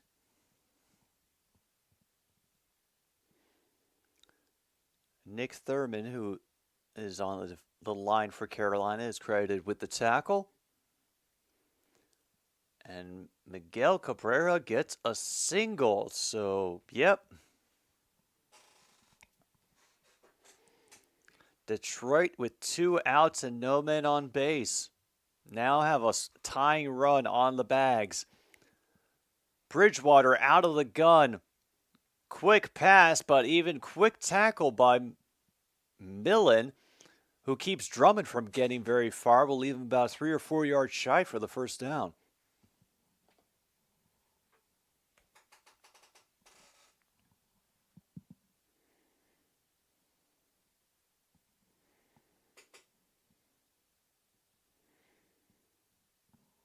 Oh yeah, Bridgewater definitely looks more comfortable tonight. He has gotten in rhythm with more of the receivers.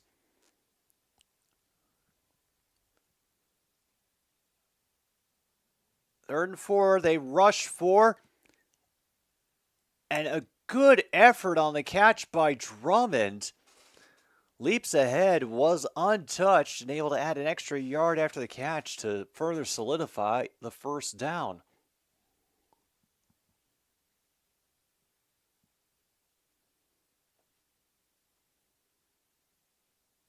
And yeah, Drummond knew he hadn't been caught, so he attempted to keep trying to run through the defender, even though he was wrapped up.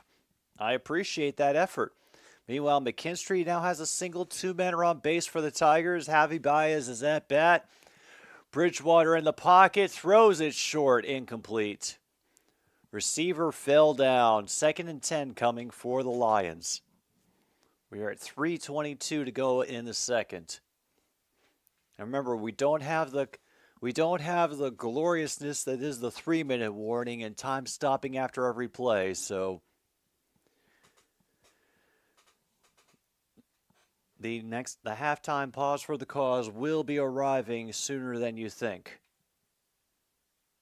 Meanwhile, another great run for Craig Reynolds gets 8 up the middle before he's finally stopped.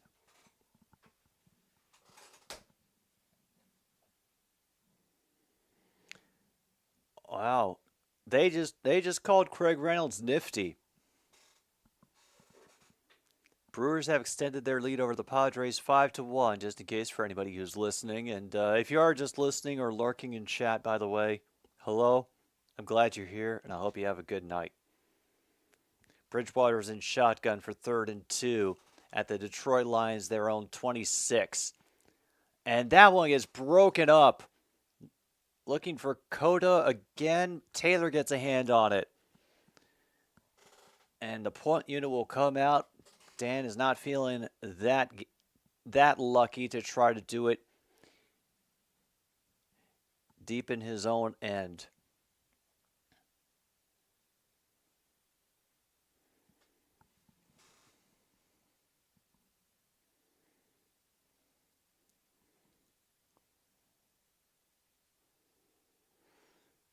Here's the punt from Fox on 4th and 2. They're going to try to pin him on the near side of the field. It bounces back and out of bounds. It'll be around the 36-yard line. Yeah.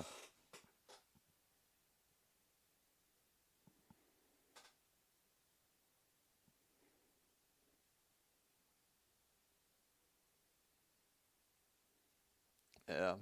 Remember the the friggin' Bucks winning the division with an 8-9 record, and people were ashamed of the Washington football team doing it with 7-9.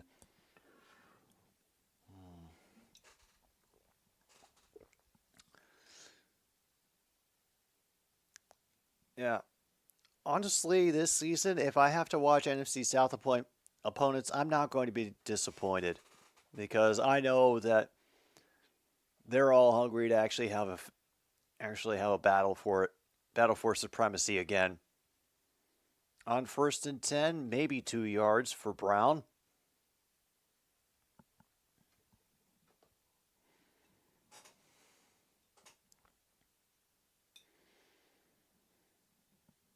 Wow.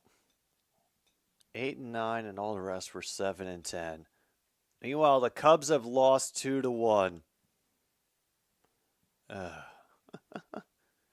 Gary Jennings gets another reception, another first down, as we have to stop for the 2-minute warning and all the pomp and circumstance that entails.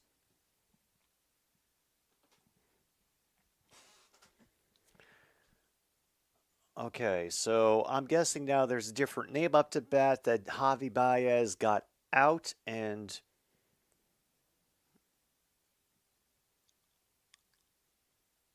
wait a minute, because they would have had 2 outs then. How the...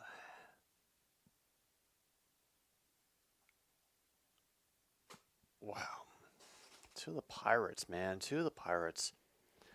Holy crap. Parco Metters gets a walk-off 3-run home run. Tigers win. Oh. Oh my goodness. The Astros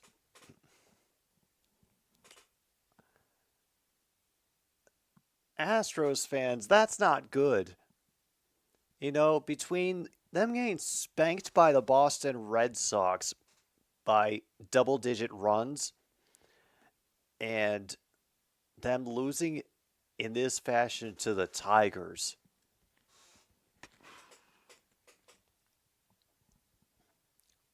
this does not... It could be boding a lot better, is what I'm saying right now for the Houston Astros. Even with Altuve back in the lineup to provide the boost, something still feels distinctly off.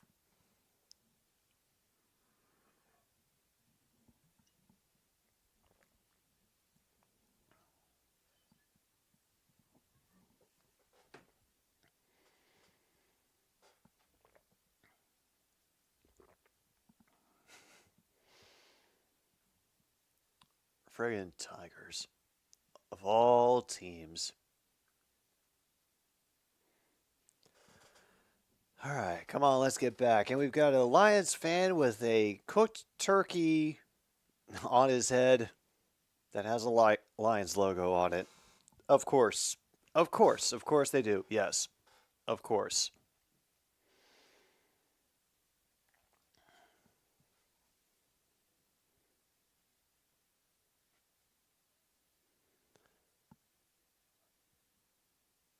All right, Dalton is back out on the field. They are close to midfield right now, 48.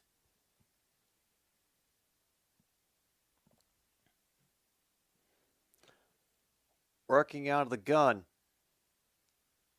They're looking for Brown, who will get brought down about half a yard shy, but brought down inbounds, so the clock will keep going.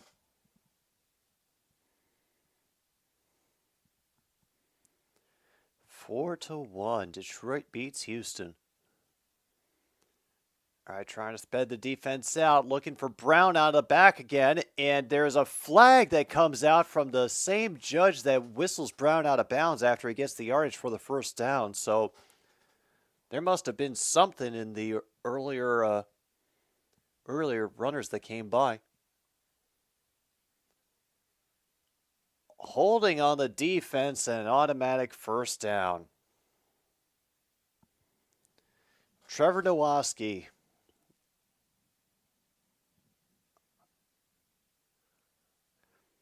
Oh, Deuce Staley is now over in Carolina. Okay. Well, that sucks, but you know, hey, he's got his plan in place, I guess. Dalton working out of the gun.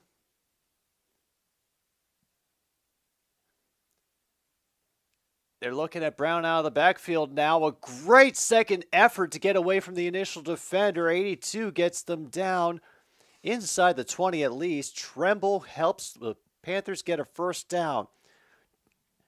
Just outside the 17 now, 1st and 10. Trying to put all the pressure on the far side of the field now. They will run it instead, get stood up. Brown will maybe get 3 or 4 with that second effort. And it sounds like we're going to have a timeout by the Lions, actually.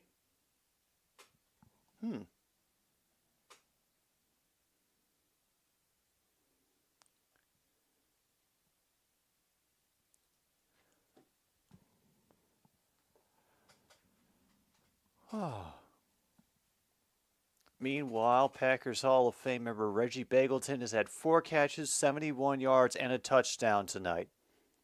Hashtag Begelton wasn't the problem.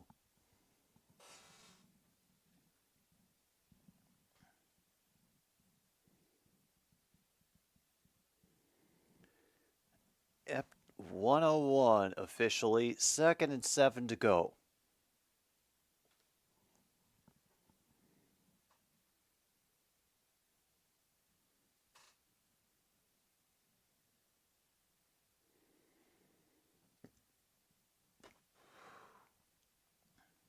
Keep going, guys. I know.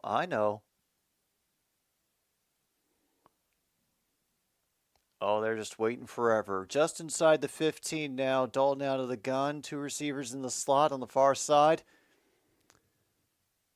They're looking for the pressure. And it gets broken up.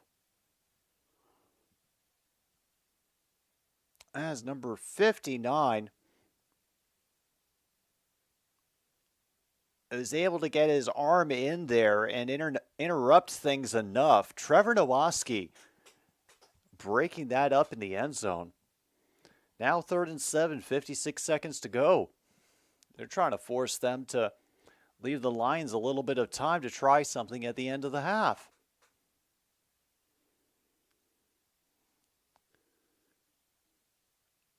All right. Intercepted! Chase Lucas picks him off in the end zone.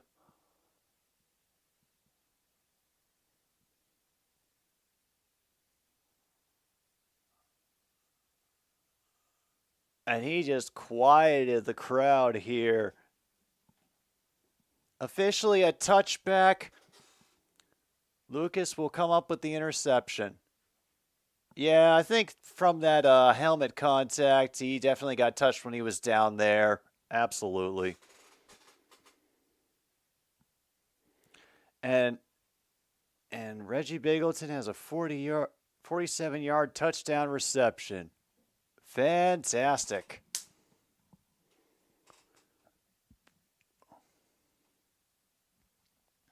First turnover tonight, and it is once again the Detroit Lions secondary feasting in the backfield. Final in Philadelphia is Phillies 7, Cardinals 2. St. Louis sinking lower and lower, and the Phillies hanging on to their wild card spot in the National League. They're still, I think, a little bit behind Atlanta as far as catching up at this moment. Meanwhile, first pass from Bridgewater, Dakota is incomplete. Immediately down to 48 seconds.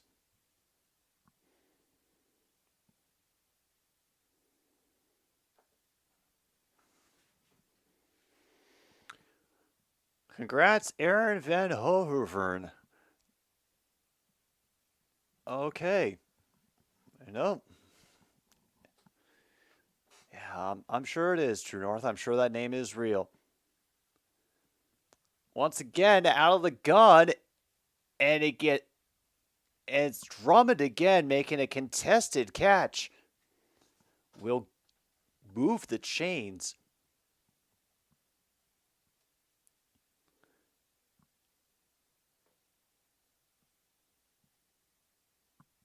And that is officially a timeout by the Lions at 40 seconds. That is their second timeout.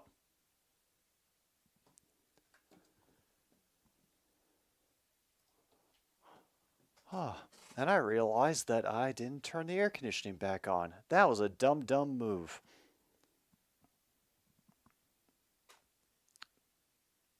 Too Dutch for your liking?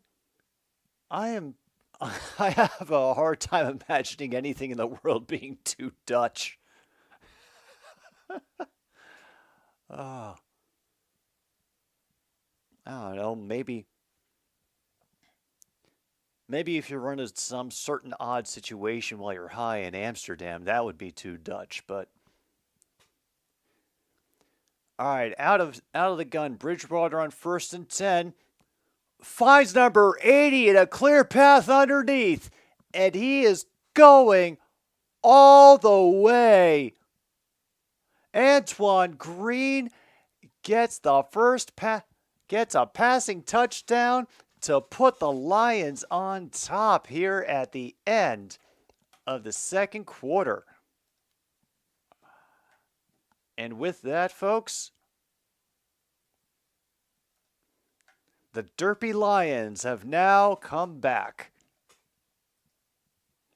Cleveland's beating Toronto 5-2 in the bottom of the 8th.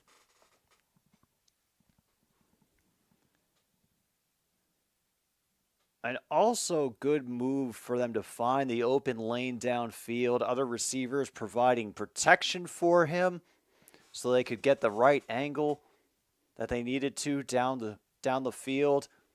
Officially 17-10. Points off a turnover, same drive.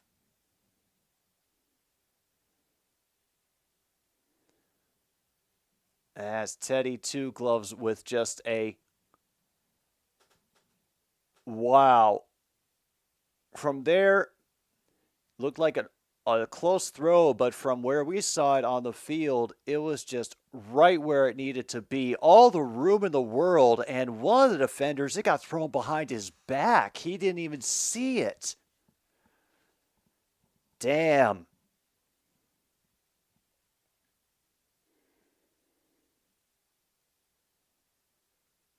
Apparently a rookie fell down on that play, so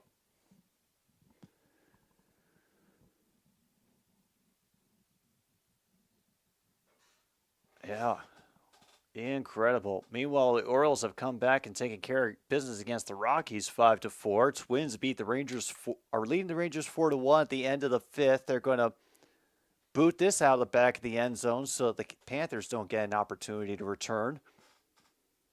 Oh yeah, no, this is the best time for Oakland to finally win some games. 12-4 at the end of the 7th.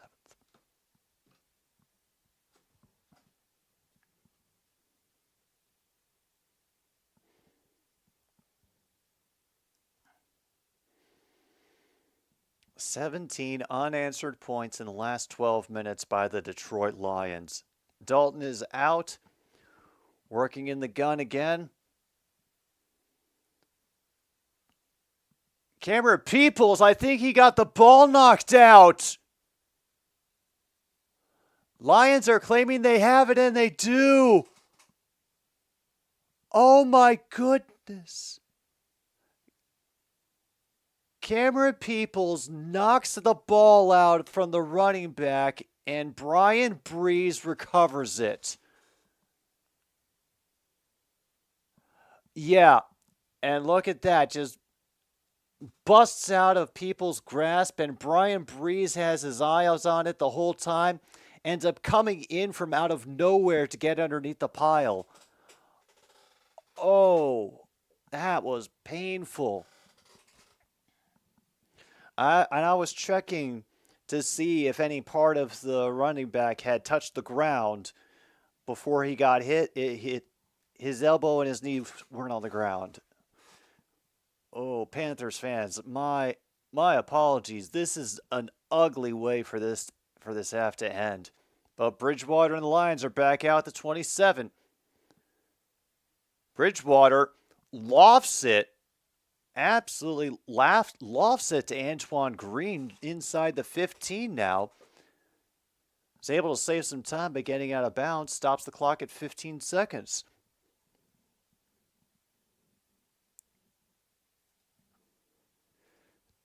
Meanwhile, Tennessee is leading New England 13-7. 10 seconds to go in the second. We could have more points off turnovers for the Lions to end this half.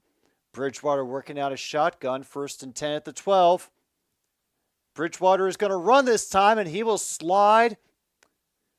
Gain about 4. And with that, the Lions will use their final timeout.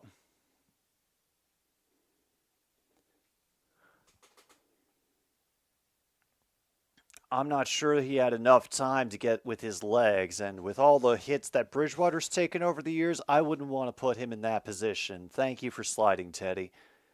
Angels are beating the Mets 2-1 in the top of the 8th. You know, the Angels deserve something nice after everything they've been through in the past week.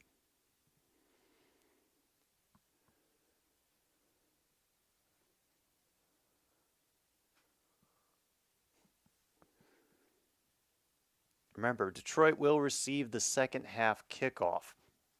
So keep that in mind as well. That was something I was wondering about. A UCL injury won't affect batting at all? Overthrown in the end zone, down to 6 seconds.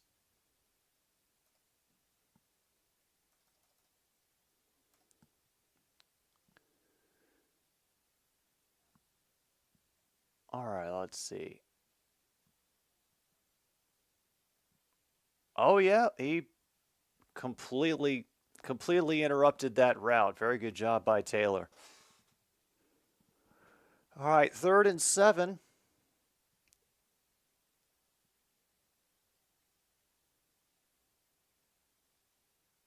They're going to throw some extra pressure there, and it is off target for Drummond. So, you know, no great loss. Out comes the field goal team.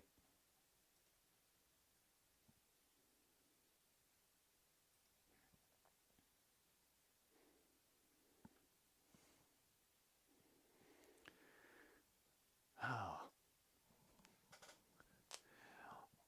Well, this will be an interesting second half. I'm wondering how much Nate Sudfeld we will get, and if Carolina will stick with Andy Dalton or not. Meanwhile, Riley Patterson will boot that short one through, and we will go in to the halftime. The Lions coming back, 20 unanswered points to lead the Panthers by 10, and I can't wait to see what the second half brings me. We will return after this pause for the cause for more of another stupid sports show. Once again, thank you all for for being here, those of you who are here. And even if you're not here, thank you for being here as well. Okay, I think that covers everybody.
Choke it up.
Roll it up.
I should go, maybe on the side of the road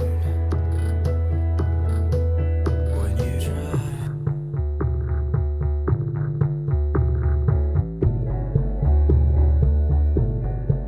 Do you think everything is like the sky?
Okay, folks, we are officially back. I just saw some jerseys of some color jogging out onto the field. I didn't realize until today just how close in color and shade just about every part of the Panthers and Lions uniforms were. So, yeah, I can no longer quickly differentiate which team is which based on the color of the timeouts. It's all right. Now looks like Bridgewater is going to be sitting for the second half. He's got his helmet off on right now. I know Detroit is getting the kickoff in the second half. And they will just let that float away for a touchback. Meanwhile, the Guardians have beat the Blue Jays 5-2. Able to finish off Kirk on a ground out in Varsha. And Chapman with a strikeout swinging. And let me take a quick look at these there wild card standings. Yeah, that's probably not going to help them.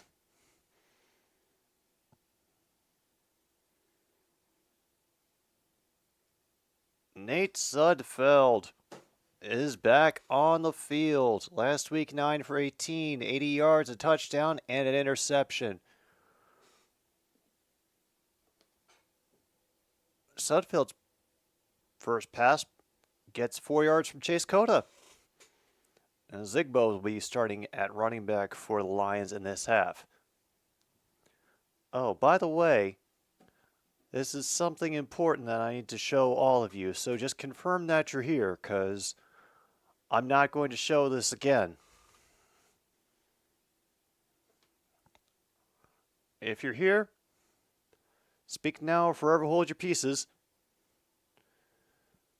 Meanwhile, that one was just way incomplete to Cota.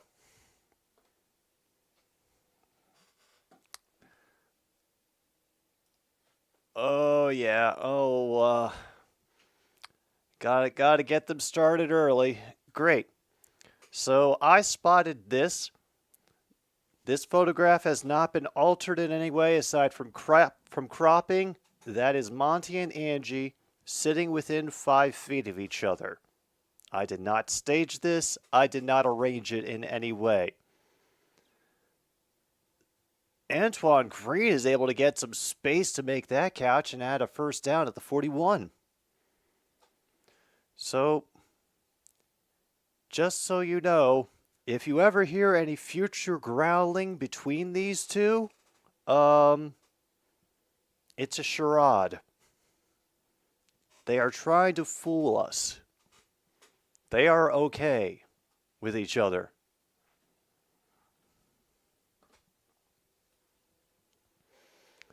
Oh, Zigbo gets tackled behind the lines for a loss.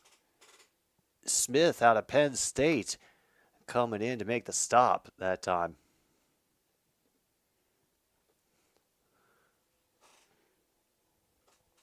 And in case you're wondering how I managed to buy enough time to not to get the photo before they moved, ignore them. Don't make a big fuss. And Daniel Helm just outright drops that one on 2nd and 13. It's 3rd and 13. Yeah. Well, that's part of the reason why Angie's not on her tower. She is also taken ownership of a certain pillow on the couch, and that has become her new place to perch as of late.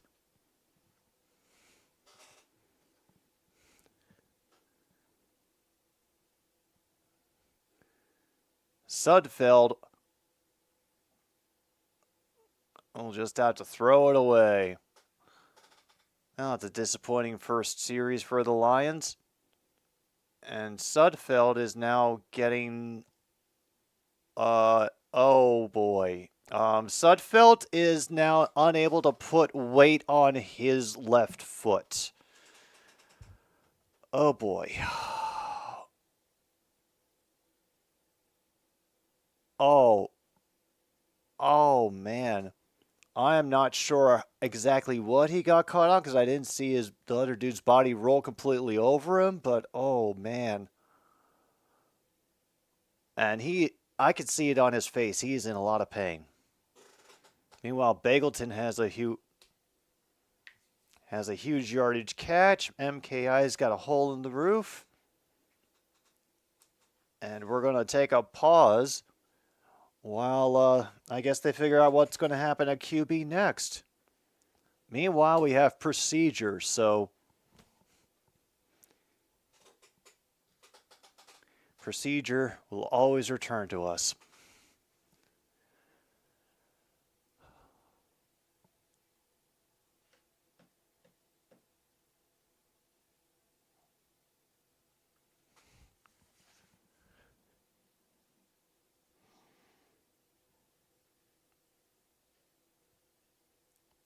Oh, I did forget to share something with you yesterday.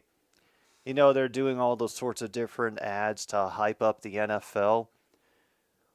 Well, the latest idea that they have come up with is a look into the NFL script writers' room. And the writers and the actors, the players, arguing over what's supposed to happen in the season. And, you know, all the great hits and great episodes that they managed to crank out the season before. So I would like to thank the NFL and the creative team at that ad agency for doing their best to absolutely beat the scripted joke to death, just so I never have to hear it again. Thank you, thank you, thank you. Yeah, that's the only thing we need to know now at this point. Have there been any rouges? Let's see. Last update, it was a 5:54 remaining in the third, and Argos 31, Calgary 28. Well, if there's going to be any major scoring, I would think people wouldn't be going for a rouge. They'd want just a little bit more. But then again, not all the coaches are that bright.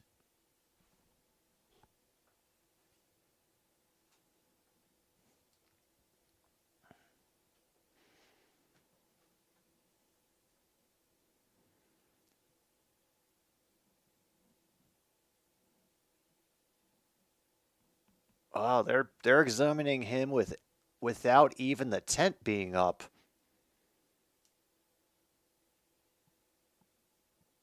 All right, on the punt return, they run into their own dudes and then have to start scrambling across the field. They will get past right up to the 20 before being tackled. A lot of confusion, and unfortunately couldn't get too much out of it. At Comiskey, the Athletics beat the White Sox 12-4. All right.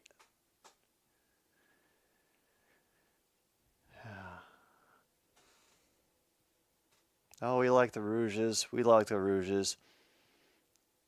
We just yeah, we got so spoiled, and now we are like thirsty people wandering through the desert looking for an oasis. About a gain of 2 on that. Oh, Matt Karl is now on the field for the Panthers. Field goal is good, and the Argos are... Watch the Stampeders catch up, 31-31. 2nd and 8, 2 receivers to the far side. Brown coming out of the backfield, trying to fool people. And underneath, the players, they hit hard, and they are both slow getting up. Apparently, Sudfeld has been carted off the field. And now another player for the Lions, Isaiah Buggs, is down. Currently bent, still on the ground, up on his elbows and knees. So it must have something to do with the collision that he had with the receiver at the end of that play.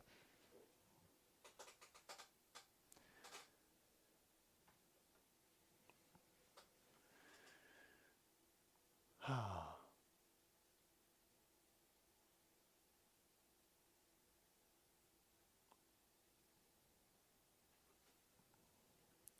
fantastic. More preseason injuries. They did make a mention of Blake Martinez. The question of whether we might see him tonight. Not sure if it's the case. Remains to find out.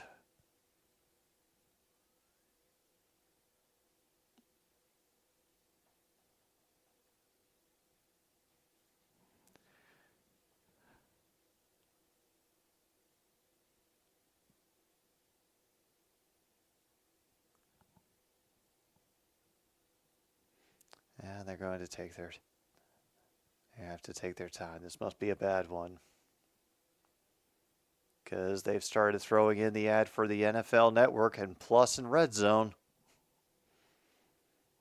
And the odds are good. If you're watching a preseason game, you probably have at least one of those.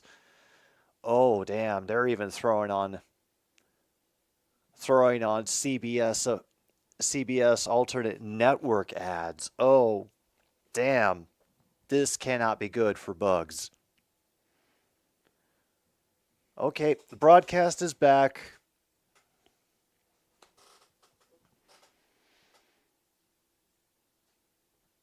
Yes, yes. All the sponsors, all the sponsors. All the time lapse, all the time lapse.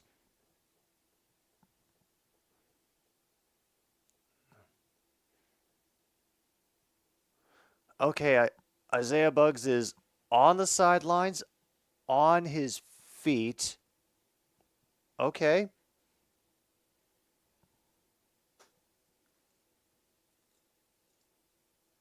Well, at least he seems to know exactly what he's doing, or at least what's wrong with him. Meanwhile, we've got Matt Corral trying to get the conversion on 3rd and 1 here at the 29-yard line, I think they said.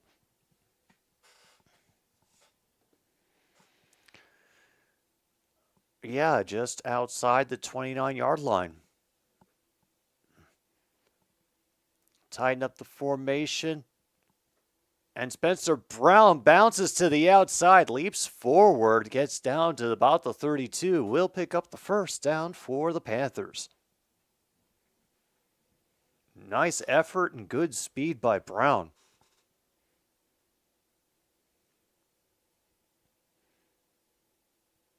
Hey, maybe it's a different Blake Martinez.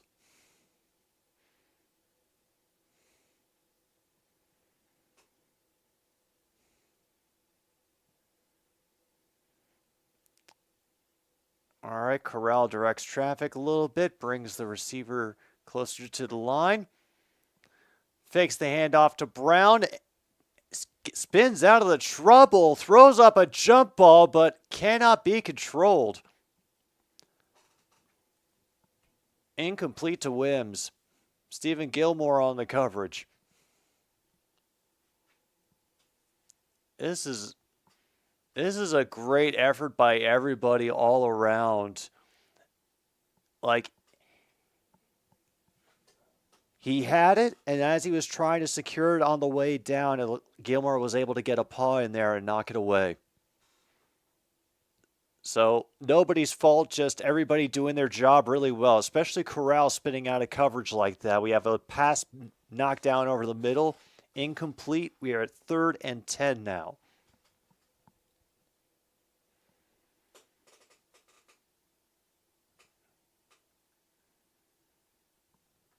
You know, I'm not exactly blown away by what I've seen by Matt Corral, but I do appreciate some good awareness and ability to use the feet to get out of a situation like that. I have to imagine that is one of the scariest things to adapt to for a rookie quarterback. And he gets hit as he throws, and the pass is off the fingertips of, it seems, of Tremble. Thankfully, Matt Corral gets up. He's okay. And it looks like the punt unit will come out for 4th and 10.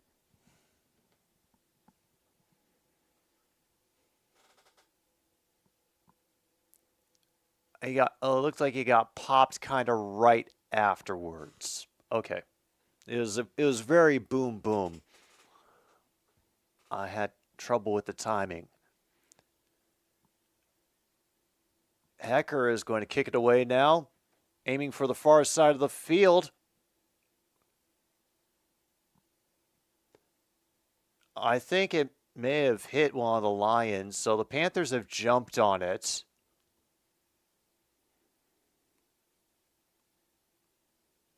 Lions football. Do they challenge this? Because I think they still have a challenge to work with here.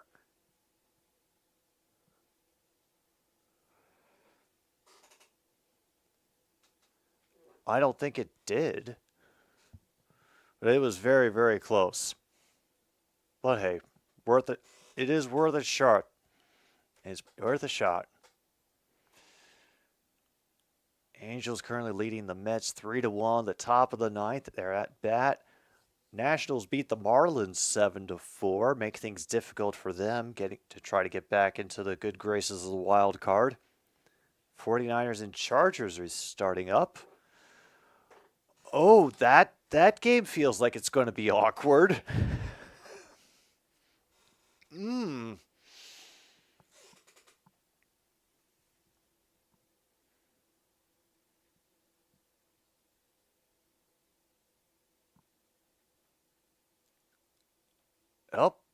Nope, that is a Martinez. It's an Adrian Martinez. My apologies. Rookie out of Kansas State.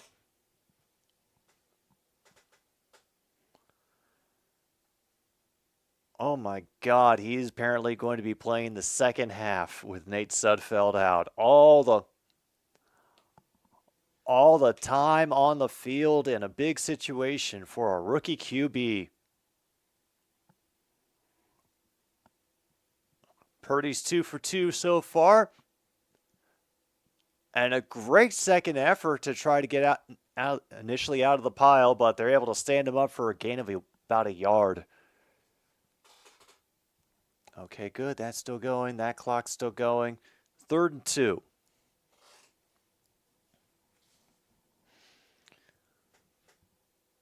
Oh, wow. And cuts are due this Tuesday at 4 o'clock.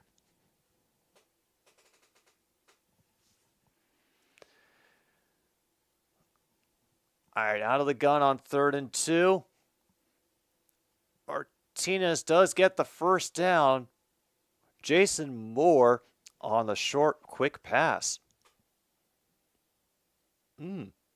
Anybody, if you've got access to that game, please let me know how the Niners crowd is doing. Are they playing in Santa Clara?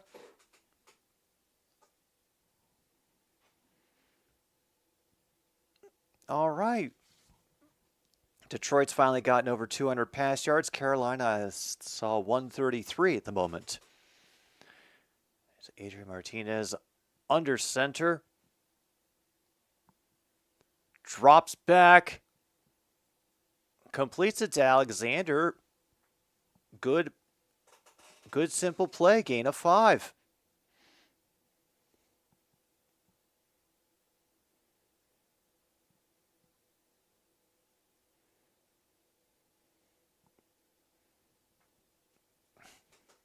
Wow, and they were just talking about his backup technique, which I gotta admit did give me an air of 80s football for a moment. And they are playing at Santa Clara. So yeah, anybody who can watch that game, let me know how the crowd is doing. Martinez buys all the time, keeps trying to buy the time. But he's seeing his knee was down and was already out of bounds, incomplete. Ouch. And all that protection, all that time. Yeah, and just a mistake by Ziegbo to drop his knee before the ball was caught. Oh, yeah, they decide to start Brock Purdy. Yeah, that seems like they are pressing their luck. Now Martinez has to get flushed from the pocket.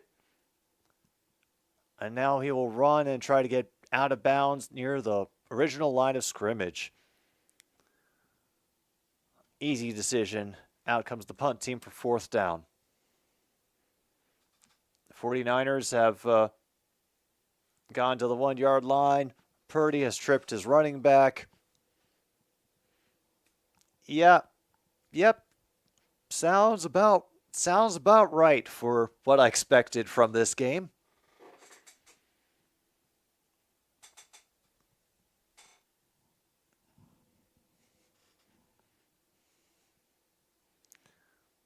Fair catch at the 35. Apparently we have a flag at the line of scrimmage for something. So what kind of penalty could that be? We're taking a while. Could this possibly mean 1st down yardage? So far, I don't think the head referee even knows yet. Ineligible player downfield. They have elected to take the 5-yard penalty from the end of the kick. All right. Meanwhile, a fumble was recovered by the Chargers. Hey, Angie. Chargers recovered a fumble against the 49ers.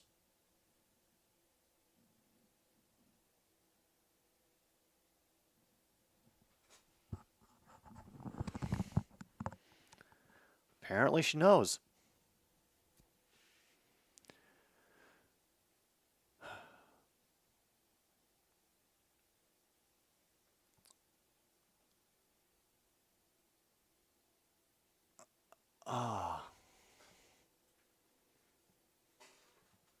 Well,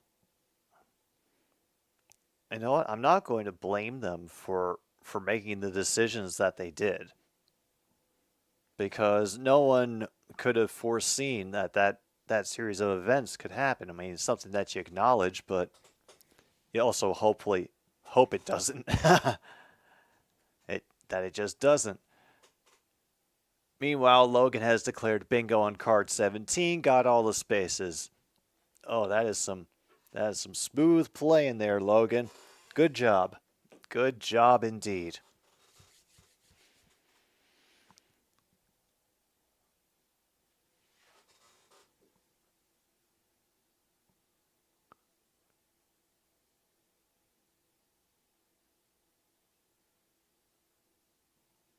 Oh, and apparently they're doing some... Oh, it's okay. That's why. It's more reality TV, but this time they're using Damar Hamlin to get people to tune in. Okay. And yes, they're very much insisting that I need to subscribe to NFL Plus.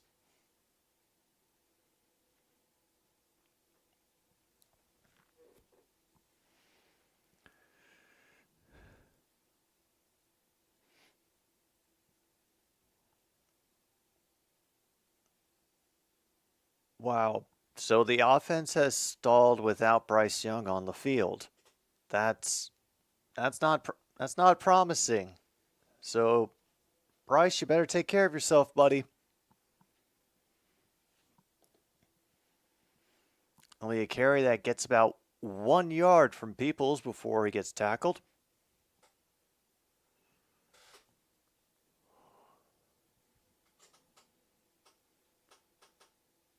And apparently Frank Reich was a quarterback for the Lions at one point.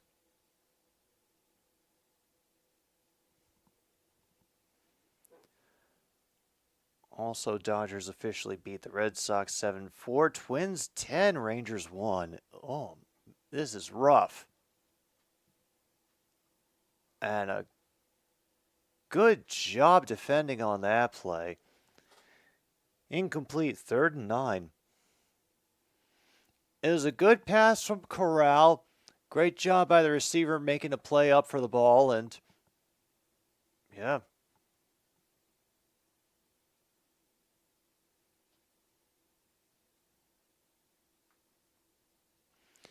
All right, Peoples is to his left. Number 12 in motion to the far side. Karl out of the shotgun.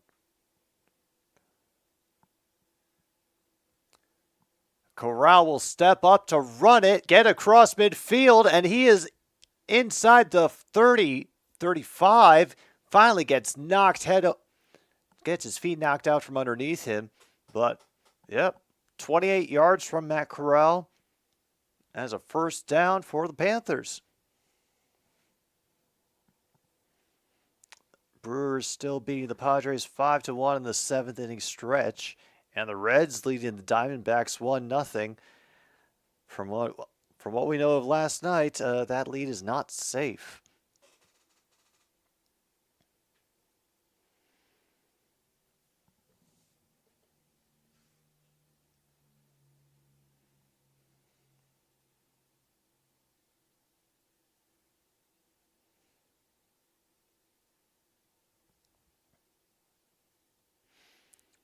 Oh, yeah. Oh, yeah. The fact that there seems to be a designated running quarterback that will come in for every short yardage situation in the CFL tells you anything. You know.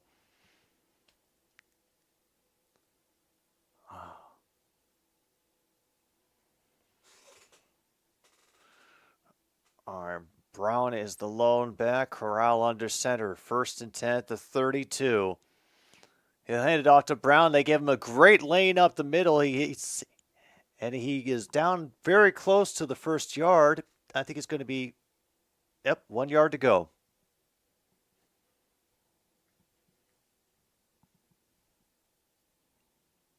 All right.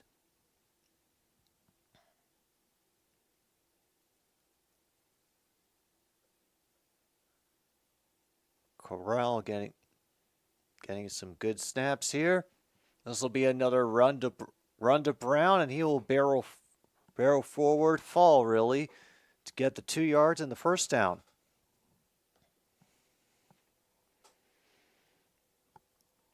Well,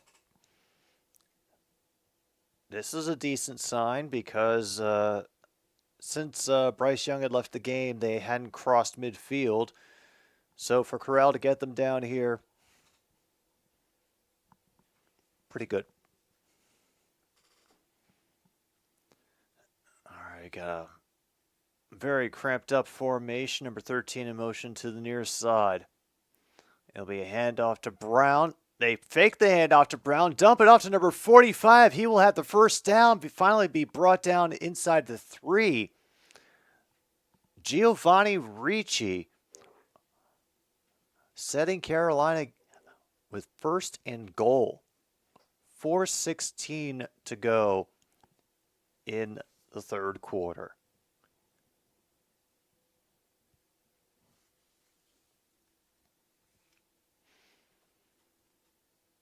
And that was a very nice job by Matt Karl getting them to bite on that run and just leave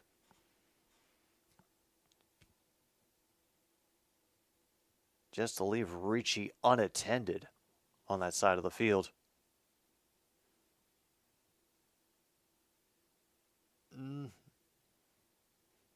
True North, I think you are more than free to take that as pandering to the Canadians.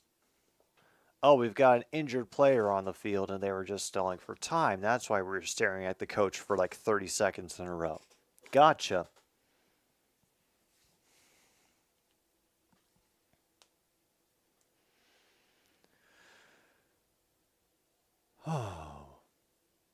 Oh, wow.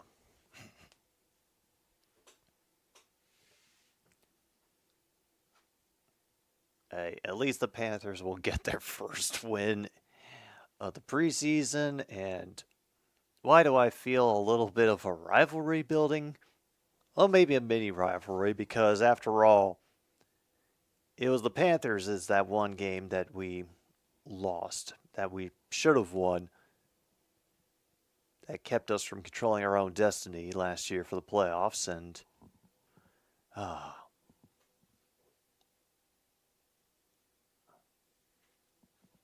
Belichick loves to have players from the CFL.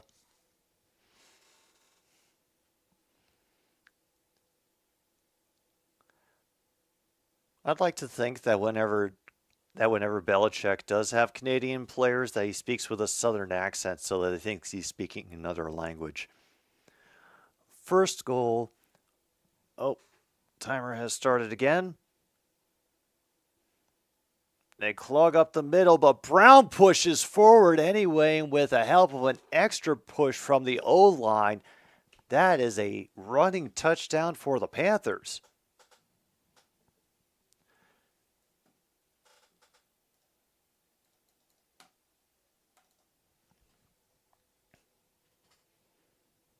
Even with all of the extra bodies that Detroit put into the middle, they just kind of overpowered.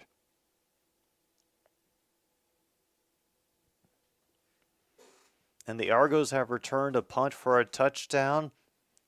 Congrats, Denise Holman. Again, this is the name on the broadcast. Wow, how many times has she been married? That is a lot of hyphens.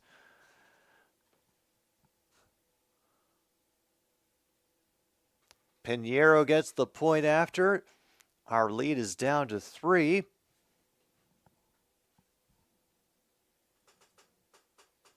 Oh, it's no longer Pinheiro. They have got somebody named Matthew Wright out there. I guess they're checking out kickers in the meantime.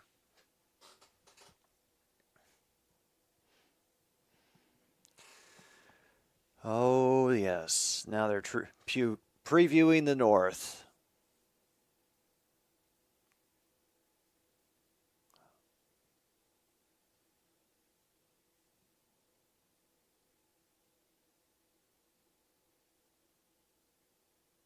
Really? The 14 losses from last season was the most in franchise history? Damn. Damn.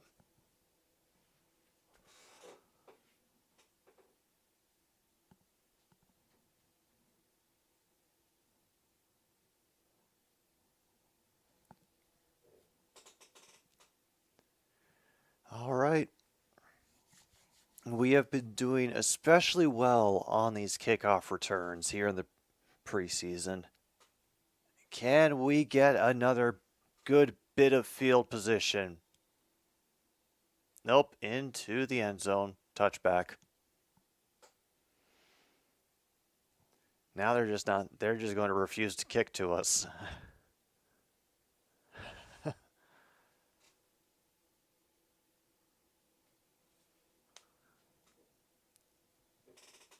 All right, Adrian Martinez out in the huddle.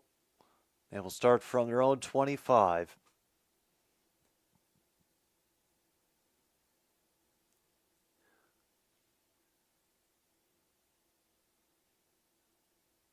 There's a snap. We will have try handoff. That's a Zigbo again. He'll maybe get a yard. Oh, it's not Ozigbo, it's Snell. Benny Snell. Oh. Well, who'd have thought? Benny Snell over here on the roster for Detroit in the preseason. 2nd and 9. 49ers are back in the red zone.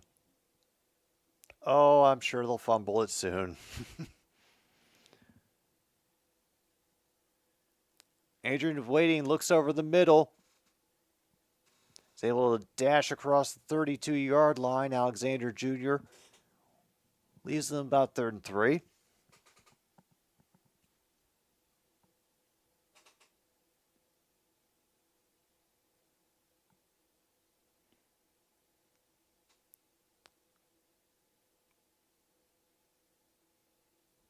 There's a player on the Carolina Panthers named Bumper Pool.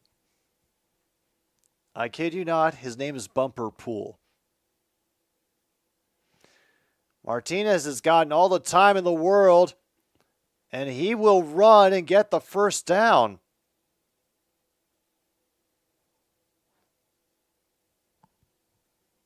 All right. Oh, God. Bumper pool fighting for a job. Meanwhile, Purdy has run it in for a touchdown.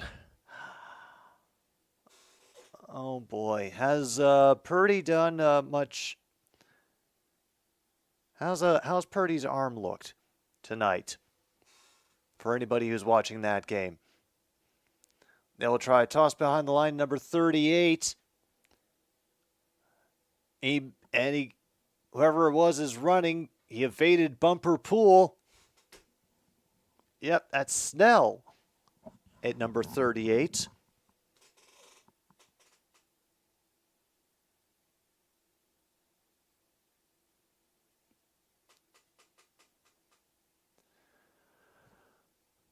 All right. Detroit taking all the time that they want here on 2nd and 2. I think they're trying to make their defense feel confident enough to only stay out there. Martinez will get the catch to Coda, but there's a flag that came out of the secondary. There might be some kind of pass interference because there's a good chance this might be offensive pass interference too. Let's not panic yet. Oh, illegal contact on the defense. Penalty is declined because we got a first down with the reception by Coda. 5 for 9 for 73 yards and a 5-yard rushing touchdown. Okay.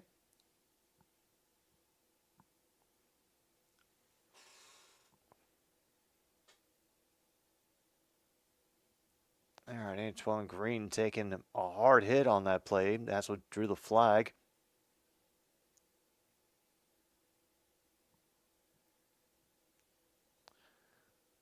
All right, we try a run for Snell around the far side of the line. He'll gain about 3.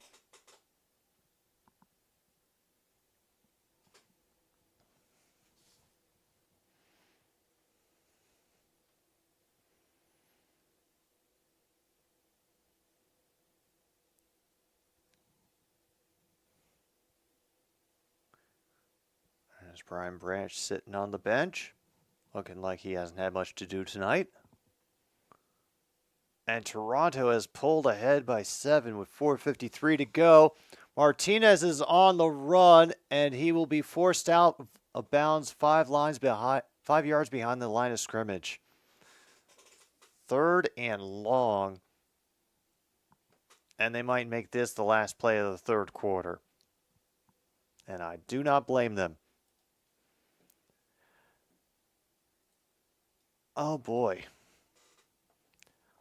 Well, there's still plenty of time for the Panthers to get back into this, and they can amaze me with something that I wasn't expecting. But right now, it looks like perfect Detroit Lions football. Try to get a long drive and kill the clock, force the other team to have to take chances in order to beat you. So, meanwhile, we're going to take a little pause for the cause here, and we will return for the 4th quarter of this nonsense, this last preseason game between the Lions and the Panthers here on another stupid sports show.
Well,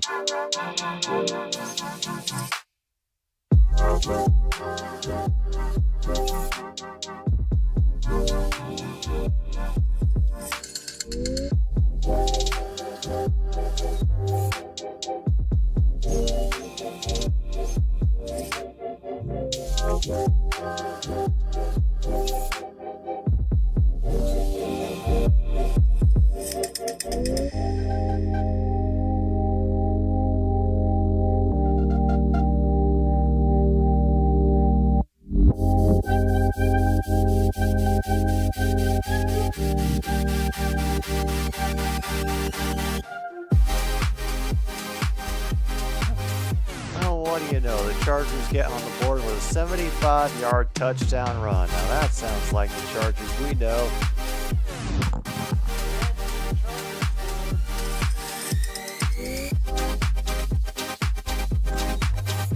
All right. Guess she already knows. All right, meantime, 3rd and 11.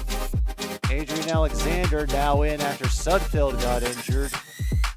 Pass off target, incomplete.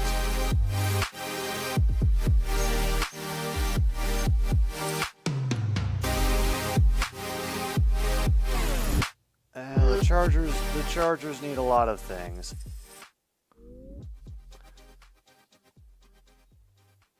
Wow. Extra point is good. 49ers fans are not happy. I can believe that. 49ers fans have had a rough day. Oh my goodness. They're going for it on 4th and 11 from the 39. You crazy. He was trying to just draw the Panthers off sides.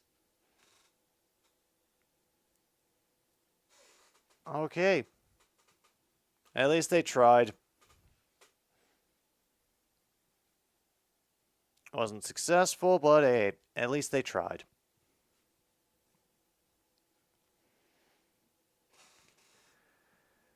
All right, Fox is out for the punt once again.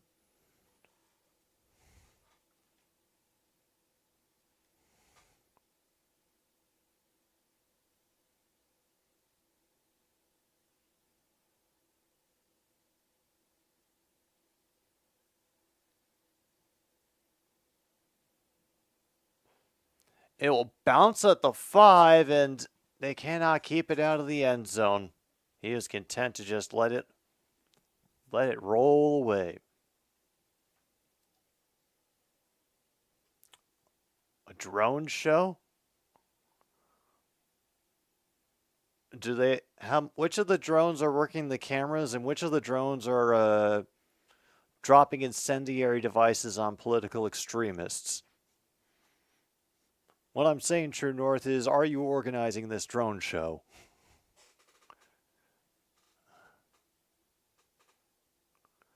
Meanwhile, Mariners are leading the Royals 2-0 at the top of the second. All right, Karl ends up rolling out of the pressure, but that pass is just a little too high off the hand. Ooh.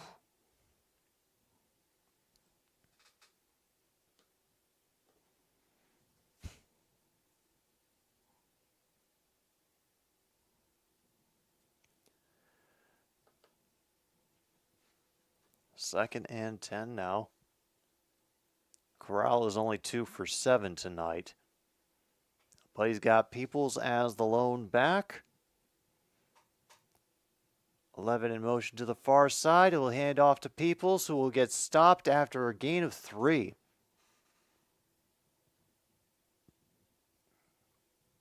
And that was Durden, Gory Durden, an undrafted rookie out of NC State.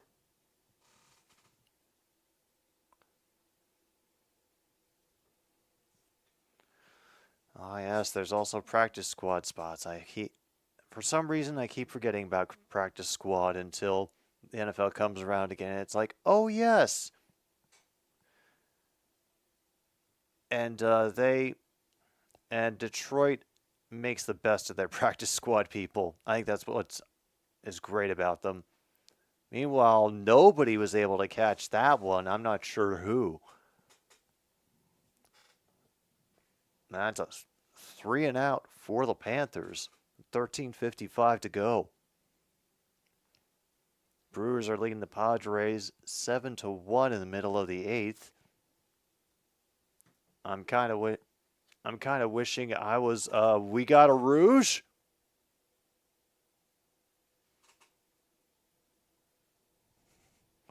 We got a Rouge.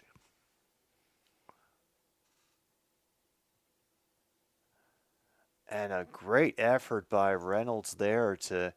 Oh no, that's. Oh no, that was Alexander Jr. Sorry, I misread the number. He was able to get up past the 40, I think, with that return, and it's now 39-31. Toronto leads Calgary. Folks, we finally got our Rouge.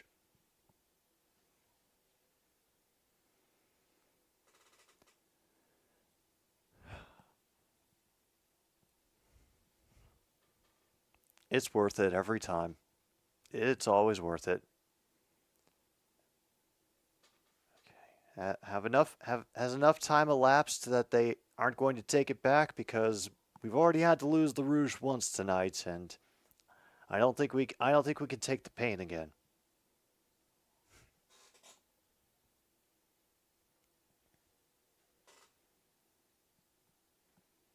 Meanwhile, we're still waiting through interminable insurance and automobile commercials over here. Yeah, we haven't even gotten back to all the reality programming that I should be scared of somehow catching a glimpse of in the upcoming months. Oh God, that's right.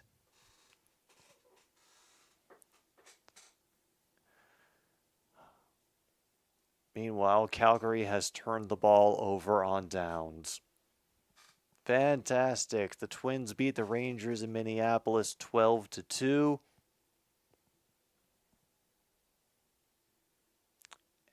And all is supposedly where it needs to be at this moment. The Mariners could win the AL West.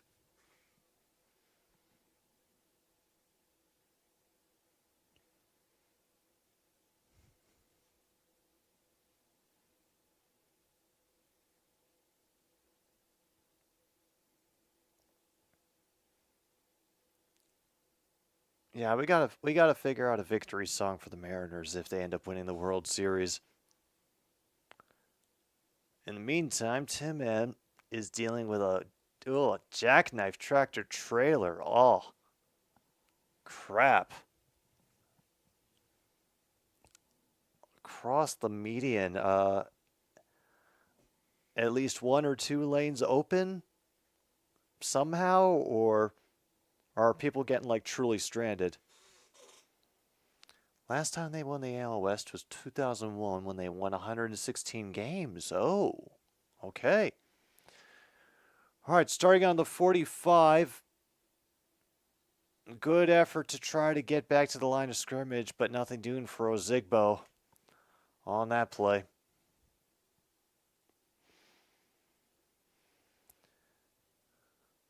Just the breakdown lane. Oh, that's awful.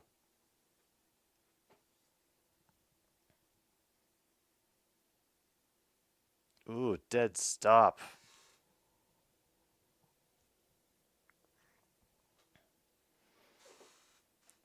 Oh goodness, if anybody is nearby Tim and can make a snack run for him, just, go find him in traffic. I'm sure he will appreciate it.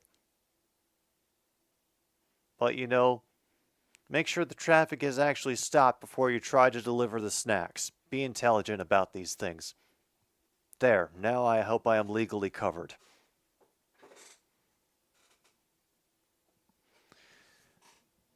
Our 3rd and 5 now for our intrepid heroes. Right at midfield.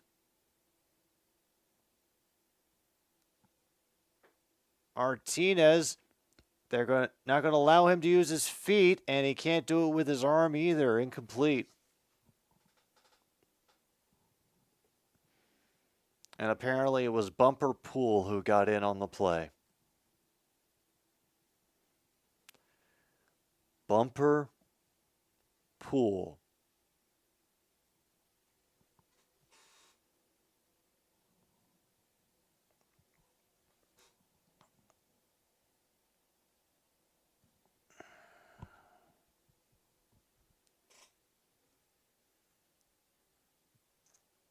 Oh, the coroner's truck is up ahead, too. Ugh.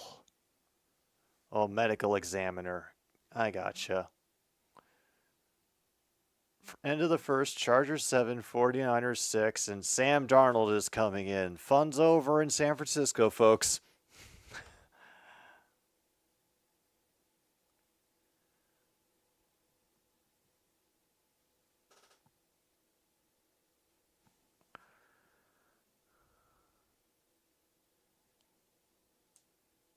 Oh my goodness, next week is Is that next week? No, it's the week after. Yeah. That week is going to be bonkers. I'm going to have to make some very tough choices about what to do that week for streaming. Another great job by Spencer Brown using his speed to get to the outside. Will get tackled after a gain of 9.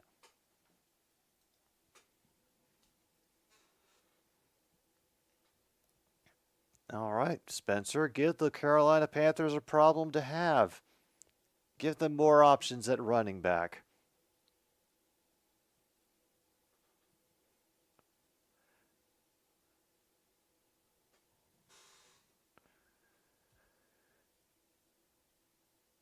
All right, Karl out of the gun, fakes the handoff. I think a defender got the hand on it because it looks like it had an awkward flight, landed incomplete. So it'll be 3rd and 1 now.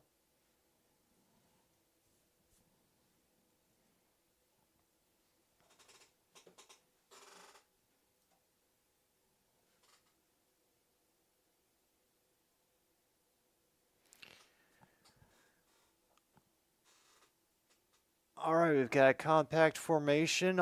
Karl in the gun. They will give it to Brown, and he will put in the work to get 2.5 yards. 1st and 10 once again for Carolina.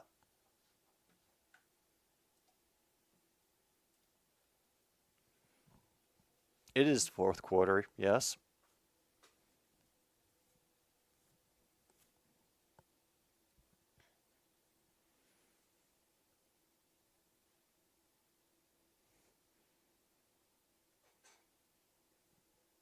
All right, and Brown on the run once again. It's wrapped up quick by Pittman. Stop him for a gain of 4.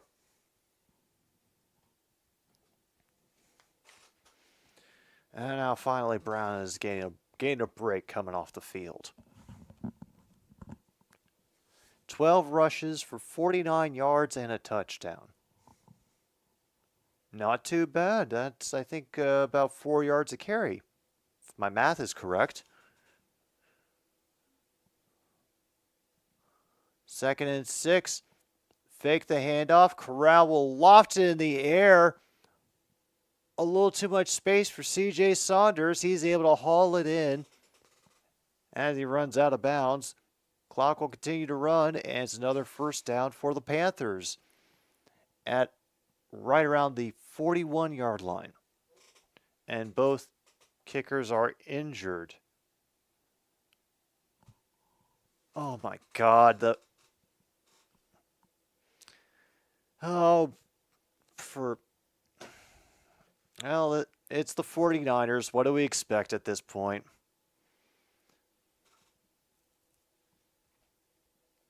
And Durden gets another tackle, preventing any gain on that attempted near side run from Peoples. 2nd and 10.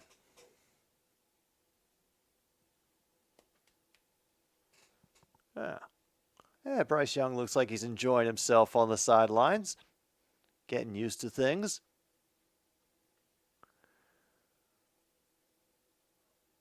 All right, Karl out of the gun. People's out of the backfield. Dodges the pressure. Is able to get...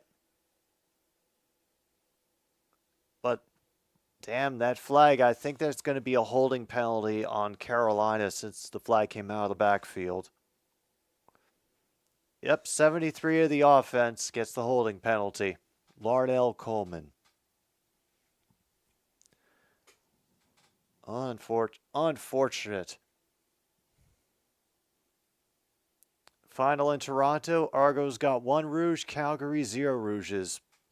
And that, after all, is the most important metric of any CFL game.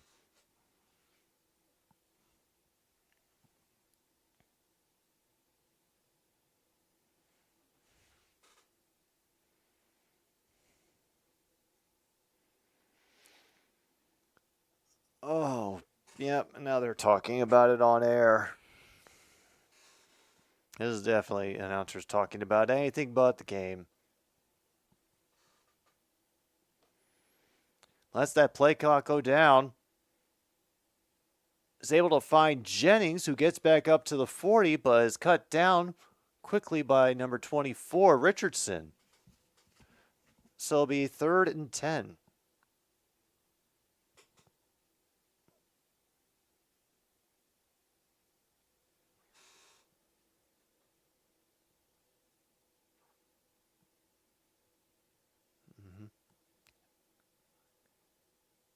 All right, 3rd and 10. Panthers not bad on 3rd down conversions today, 6 and 12. They've averaged 60 yards on them to go, but Karl out of the gun again. And it is off the hands and away from Colby Richardson. Oh, no, sorry. Colby Richardson was defending on that. And was able to break up the pass enough to number 86, Jennings, that it...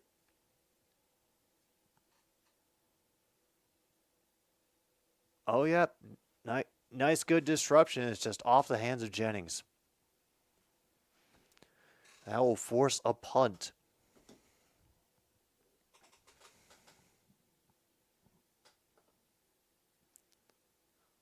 From the low snap, Hecker boots it away. Will be fielded just inside the 10. And some great second efforts to get past the 15. And that gets absolutely nailed for the final knockdown. Oh yeah, still 20-17 somehow. I cannot believe it. Especially after how that first quarter went.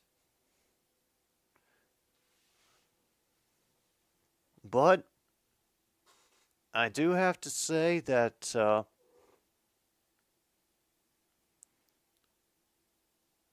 the way that these players have been playing for the Lions, I am feeling confident that if we do get injuries, we will be able to handle them decently.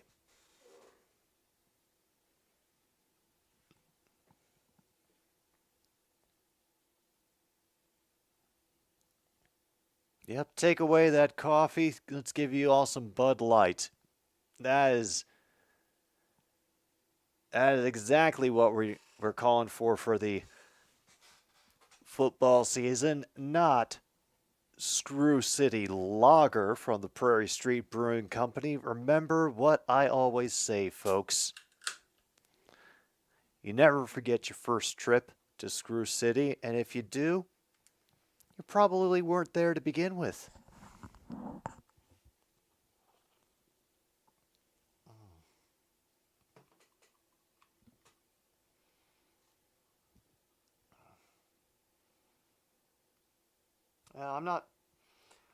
I'm not too worried about it, MKI. These things are only 4.2% alcohol by volume. It's not a super drink and get really drunk beer. This is more, This is closer to back porch beer.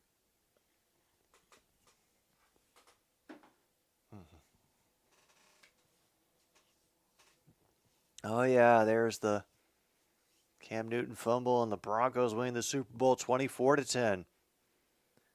The game will be on ESPN2. Yeah. Believe me, I am not that drunk. I know my tolerance is a lot lower these days, so I'm probably in the realm of pleasantly buzzed, but no, things would have to be going majorly wrong for me to get back there, especially during a broadcast. All right, Martinez is able to run away from the pressure, and the ball gets knocked down, incomplete.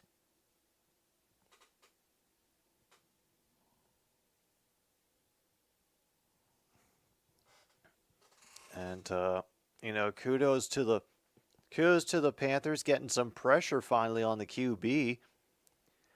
But also good on Martinez for being able to not only prolong that play, but also finish it out without one getting sacked, fumbling, or losing yardage.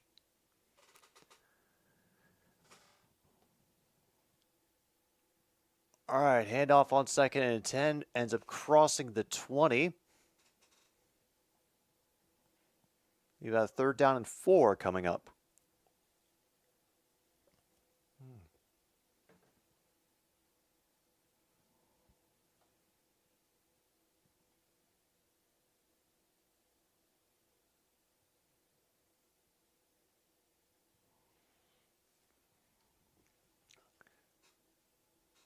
All right, 3rd and 4, finally coming around.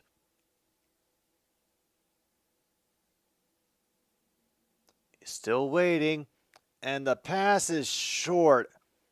84 had a great opportunity to haul it in, but unfortunately the pass did not have enough on it, bounced short, and Detroit will have to punt.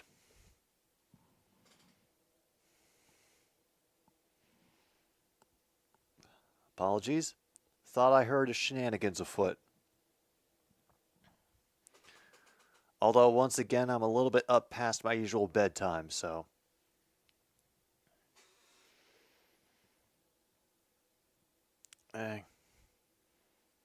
Sometimes the jokes just never get old.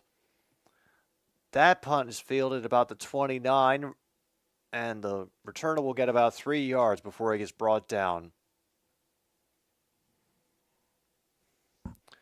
Royals have taken the lead over the Mariners, 3-2 in the currently the bottom of the 2nd. Seattle at bat.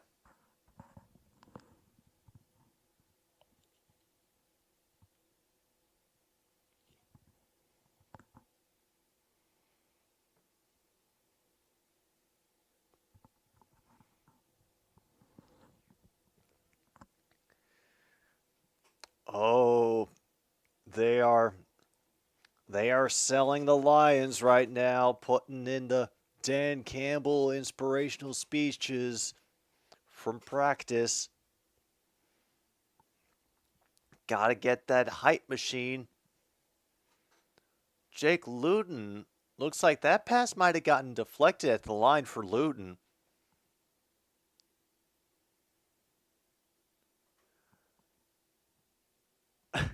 How much do you think he benches? I thought that discussion died a while ago. We decided that Dan Campbell can actually bench the entire earth. He just chooses not to because he knows it might affect scheduling. Anyway, 2nd and 10.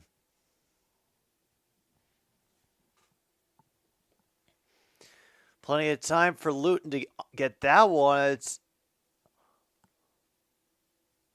off of Jennings, incomplete again.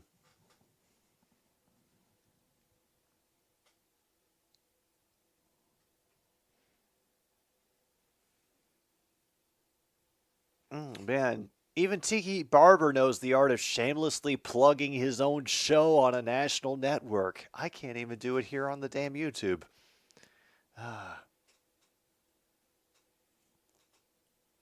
3rd and 10.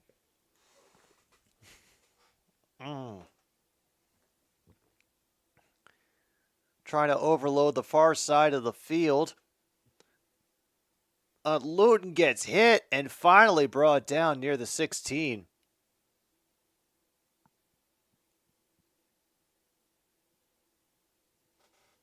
And damn, Houston ended up getting the credit for that one.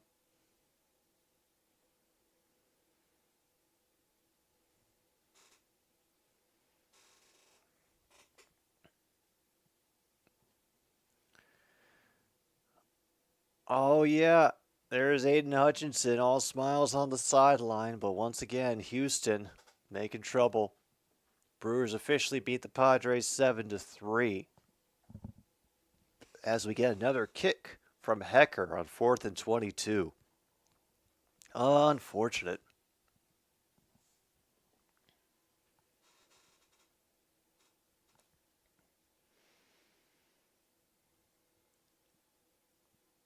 All right, Halden at the 27. And finally, after effort, Alexander Jr. finally gets brought down around the 33. And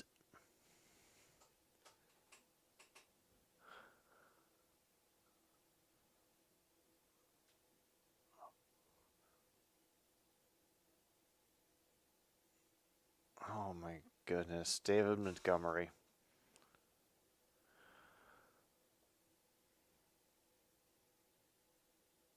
And they're focusing on Jahmyr Gibbs on the sidelines.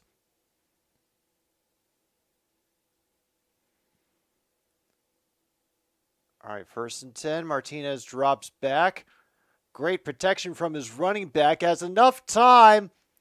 Oh, good defense on there from number 36 for Carolina. Incomplete. Clock stops, 4:55 to go.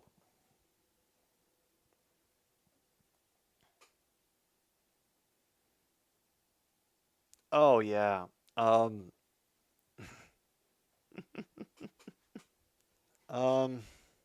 will just say this is probably not to the level of losing the skillet cookie, but I have to imagine Tom is just quivering and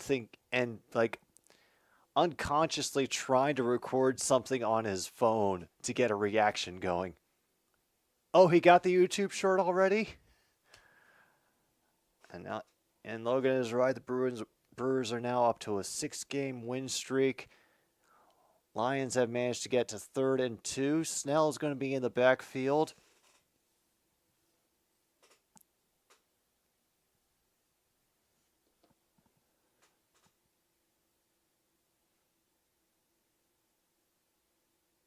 And not enough speed that time to get away from the pressure.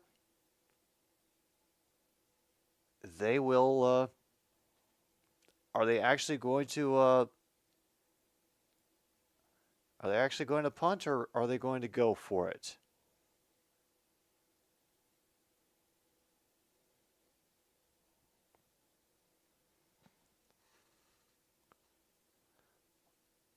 Nope.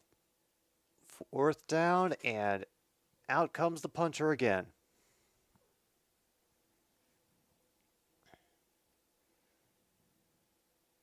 Fielded at the 15, and nothing doing.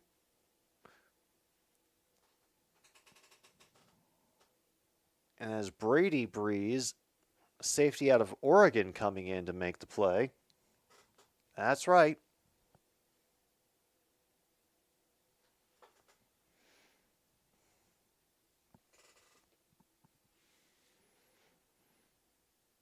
All right, I can't wait to watch that after this broadcast is done, and I'm gonna wait on that.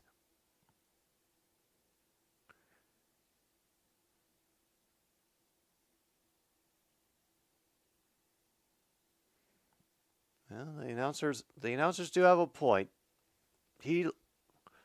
Bryce Young looked like he was doing great. Doing real good out there tonight. I think he should have a good couple of first games before they get some tape on him and start pressing his tendencies. And once again, Luton gets hit again. Covington just outright shoved his blocker into the QB. Ooh. Yeah, he just got him on his heels and then kept pushing him. That is Durden. Oh my goodness. Durden just shoves the guy backwards so hard. I think Durden has definitely, if not on the 53-man squad, has earned a spot on the practice squad because he had to have gotten Campbell's attention with that. And there is a great defensive effort from one Stephen Gilmore. Oh, you could hear him slap that ball away.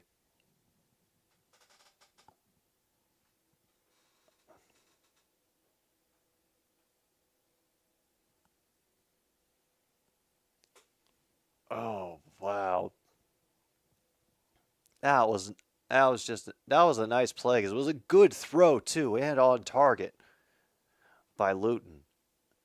3rd and 21. Do we get a safety? Nope, we get an interception. Number 36, Stephen Gilmore runs it in. Pick 6, Detroit. Stephen Gilmore, let me correct myself. You may have won a roster spot with that. Oh, man.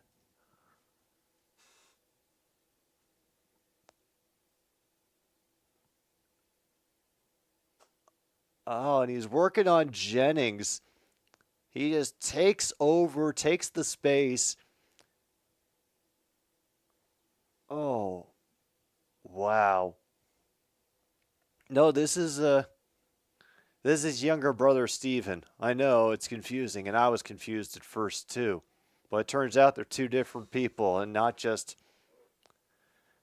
Oh, God. Patterson missed the extra point. 3 minutes to go, and the Lions lead by 9. 2-score game.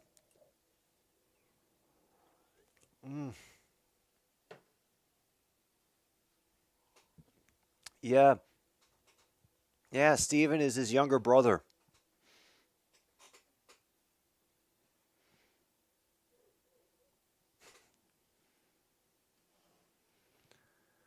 Three tackles, 4 passes defended, and 1 interception returned for a touchdown. That is Stephen Gilmore's stats for tonight.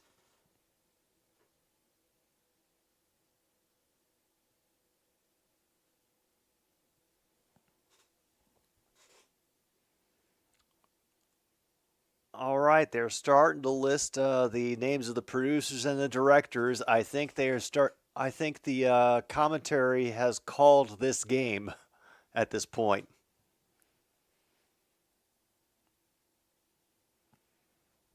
They're not going to squib this one. They're going to force a return and bounce it into the end zone anyway. Touchback. Braves currently lead the Giants 3-0 in the middle of the 4th. In the meantime, we're getting all those late games going.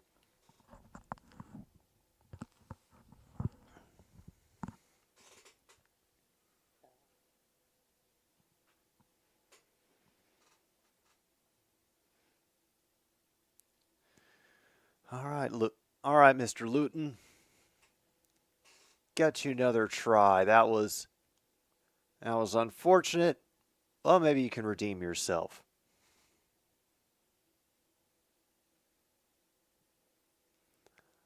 I can hear the "Let's Go Lions" chant in the stands right now.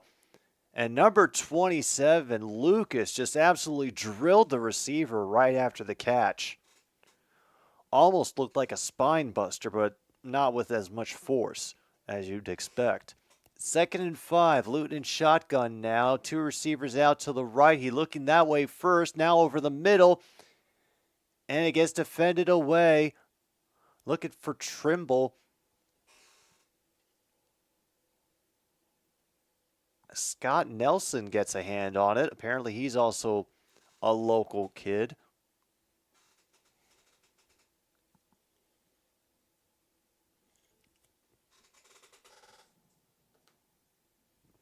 Third and 5.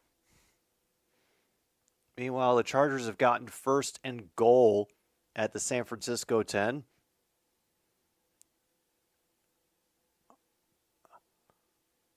Oh, and it wasn't able to make the initial tackle.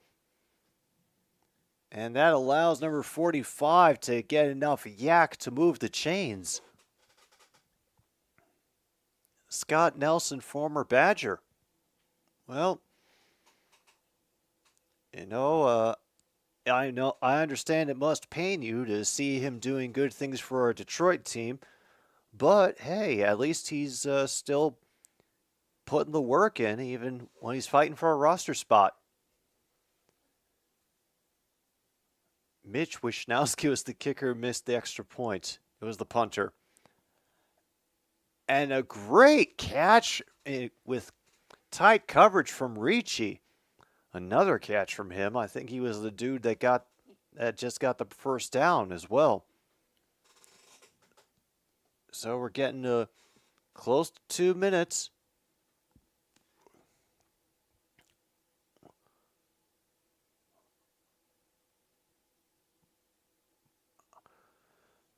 And once again, number 35.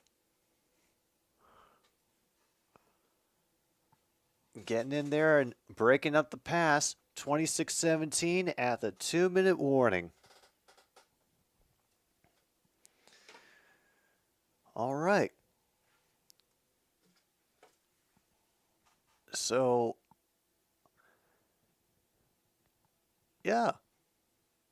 I think I'm officially ready for the start of football. We even have the Chargers winning 10-6. Hear that, Angie? It's the second quarter. Chargers are winning 10-6. Monty is also sitting on the arm of the sofa again. They don't think I can see from this angle, but I can. Yes. Seriously, you all have no idea how happy this makes me. It's been struggling for a year to try to convince them that they're both okay and they're not going to lose food, they're not going to lose territory, and now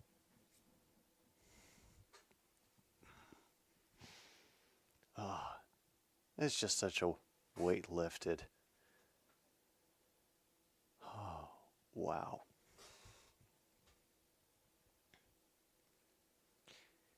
Yep, and because it's the big 2-minute warning, they're going to throw in every CBS, Paramount, whatever production commercial they possibly can.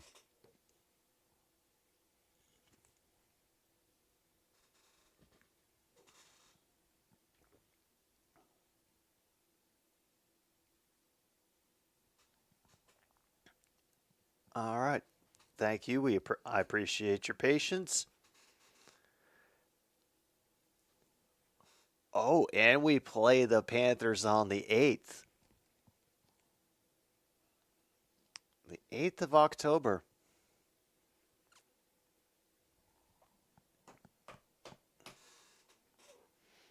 All right. Well, I am excited to see that game, if only to see how the first teamers do against each other. All right, Luton still out on the field. Peoples to his left on 2nd and 10. They have made it inside the 40. Luton working out of the shotgun. Jennings coming down into the slot.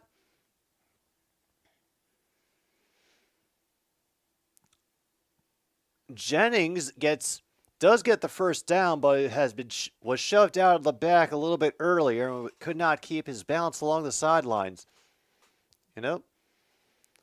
So I think they're still going to have 1st and 10 to go, but at least it's not 1st and goal.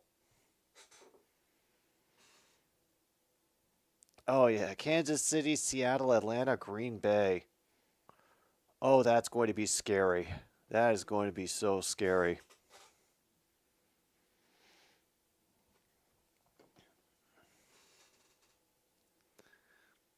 All right, again out of the gun.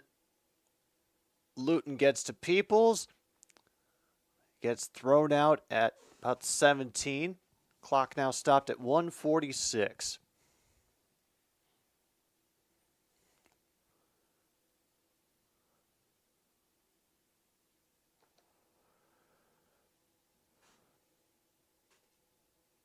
Wow.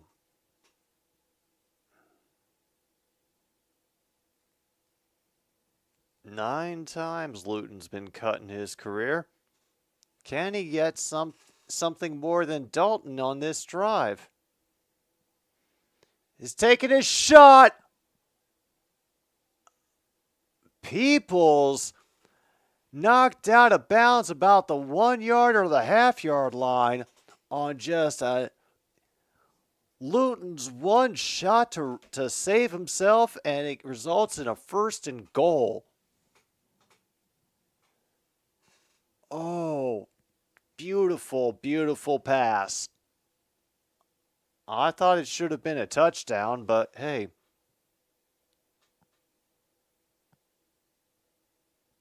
Oh, they have stopped it, and they are going to take a look.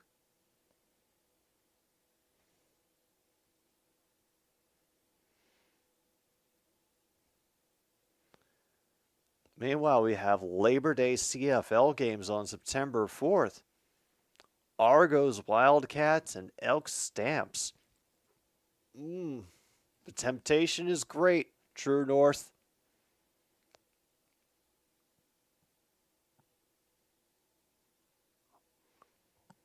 The temptation is great.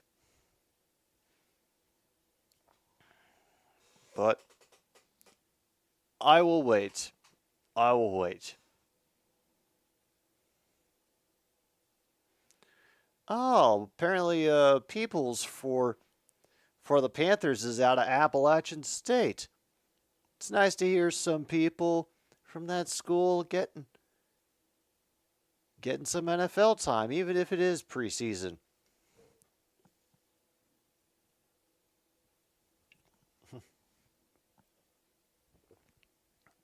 Oh, I'm still planning on doing a stream on Labor Day.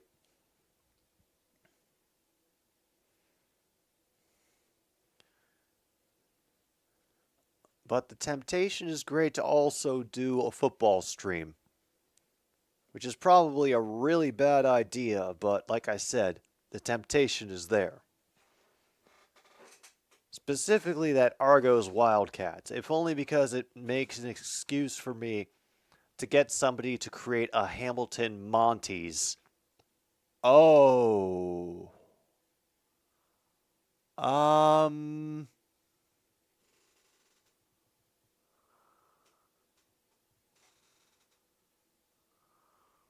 Okay. Yeah, he never did lose control. That's a very good point. They're still determining this call of whether Carolina was short of the goal line or a touchdown. I think it's a touchdown.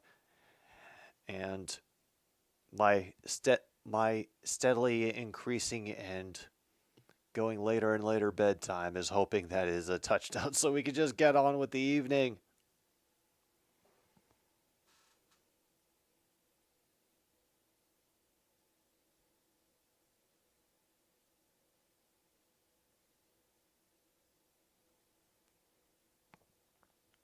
Oof, that is rough, Tim. Yuck.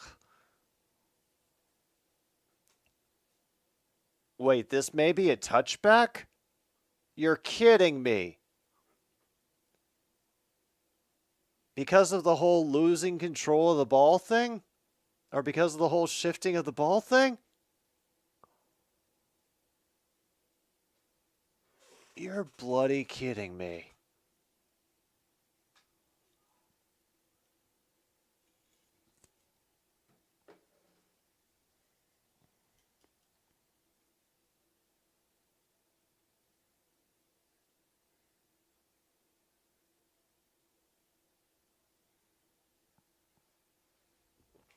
It is a touchback. He lost possession, did not regain a possession, so it is a fumble into the out of the end zone. Touchback. Detroit gets it. Oh, damn. Oh, that's unfortunate. Oh, yeah. Yeah, True North, I appreciated the CFL for giving us a great warm-up to prepare us for the horrors of Thursday Night Football. But I think we gained something along the way as well. And that is appreciation for a sport that is same but different that a lot of us know, and one that we could find some fun with.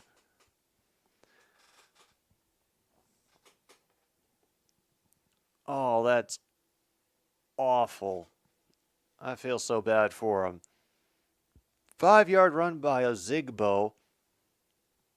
Down to a minute 30 to go.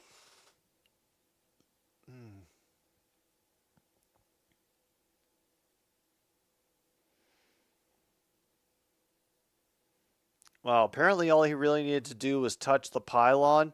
He didn't need to reach the football back into and do the whole switching thing, which made it get ruled a touchback. So I think we can call that the CFL. Welcome to the CFL for a rookie who does not know all the rules. But hey, even I hadn't considered that permutation of it, so.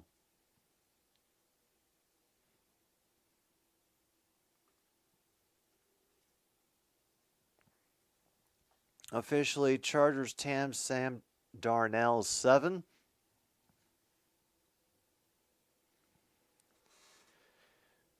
So going to go down for the second fumble for Cameron Peoples in this game as well, which sucks. Well, that cans it, folks. Officially,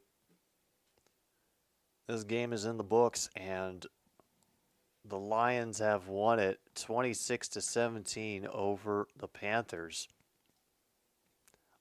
I expected much more of what I got in the first and second quarter of what seemed much more evenly matched, but then more of the backups came in, and yeah. Hey, it takes a little bit of the sting of last year away, but not enough to feel totally better about it. But anyway, yep, Logan is right. That is going to bring us to the end of another stupid sports show here. I know you're all getting excited. This is coming soon. That's right. The regular season of NFL football. Plus, all the college football will be coming soon. And soon, maybe even some college football games we want to watch. Crazy thought, huh? Yeah, Lions are 2-1 the preseason. That means we automatically win the Super Bowl. There, I said it out loud. Now you can take it out of context and rip me later for not sticking by any bets that I promised. And meanwhile, for the final game of the season, Julian Edelman and Tom Brady will be doing the call from Gillette. That is nuts. Well, this has been another Stupid Sports Show here on 106.9 Click FM. My name is Jim B., the least knowledgeable sports YouTuber. Thank you so much for being here. Take care of yourselves. Good night, Milwaukee, wherever you are.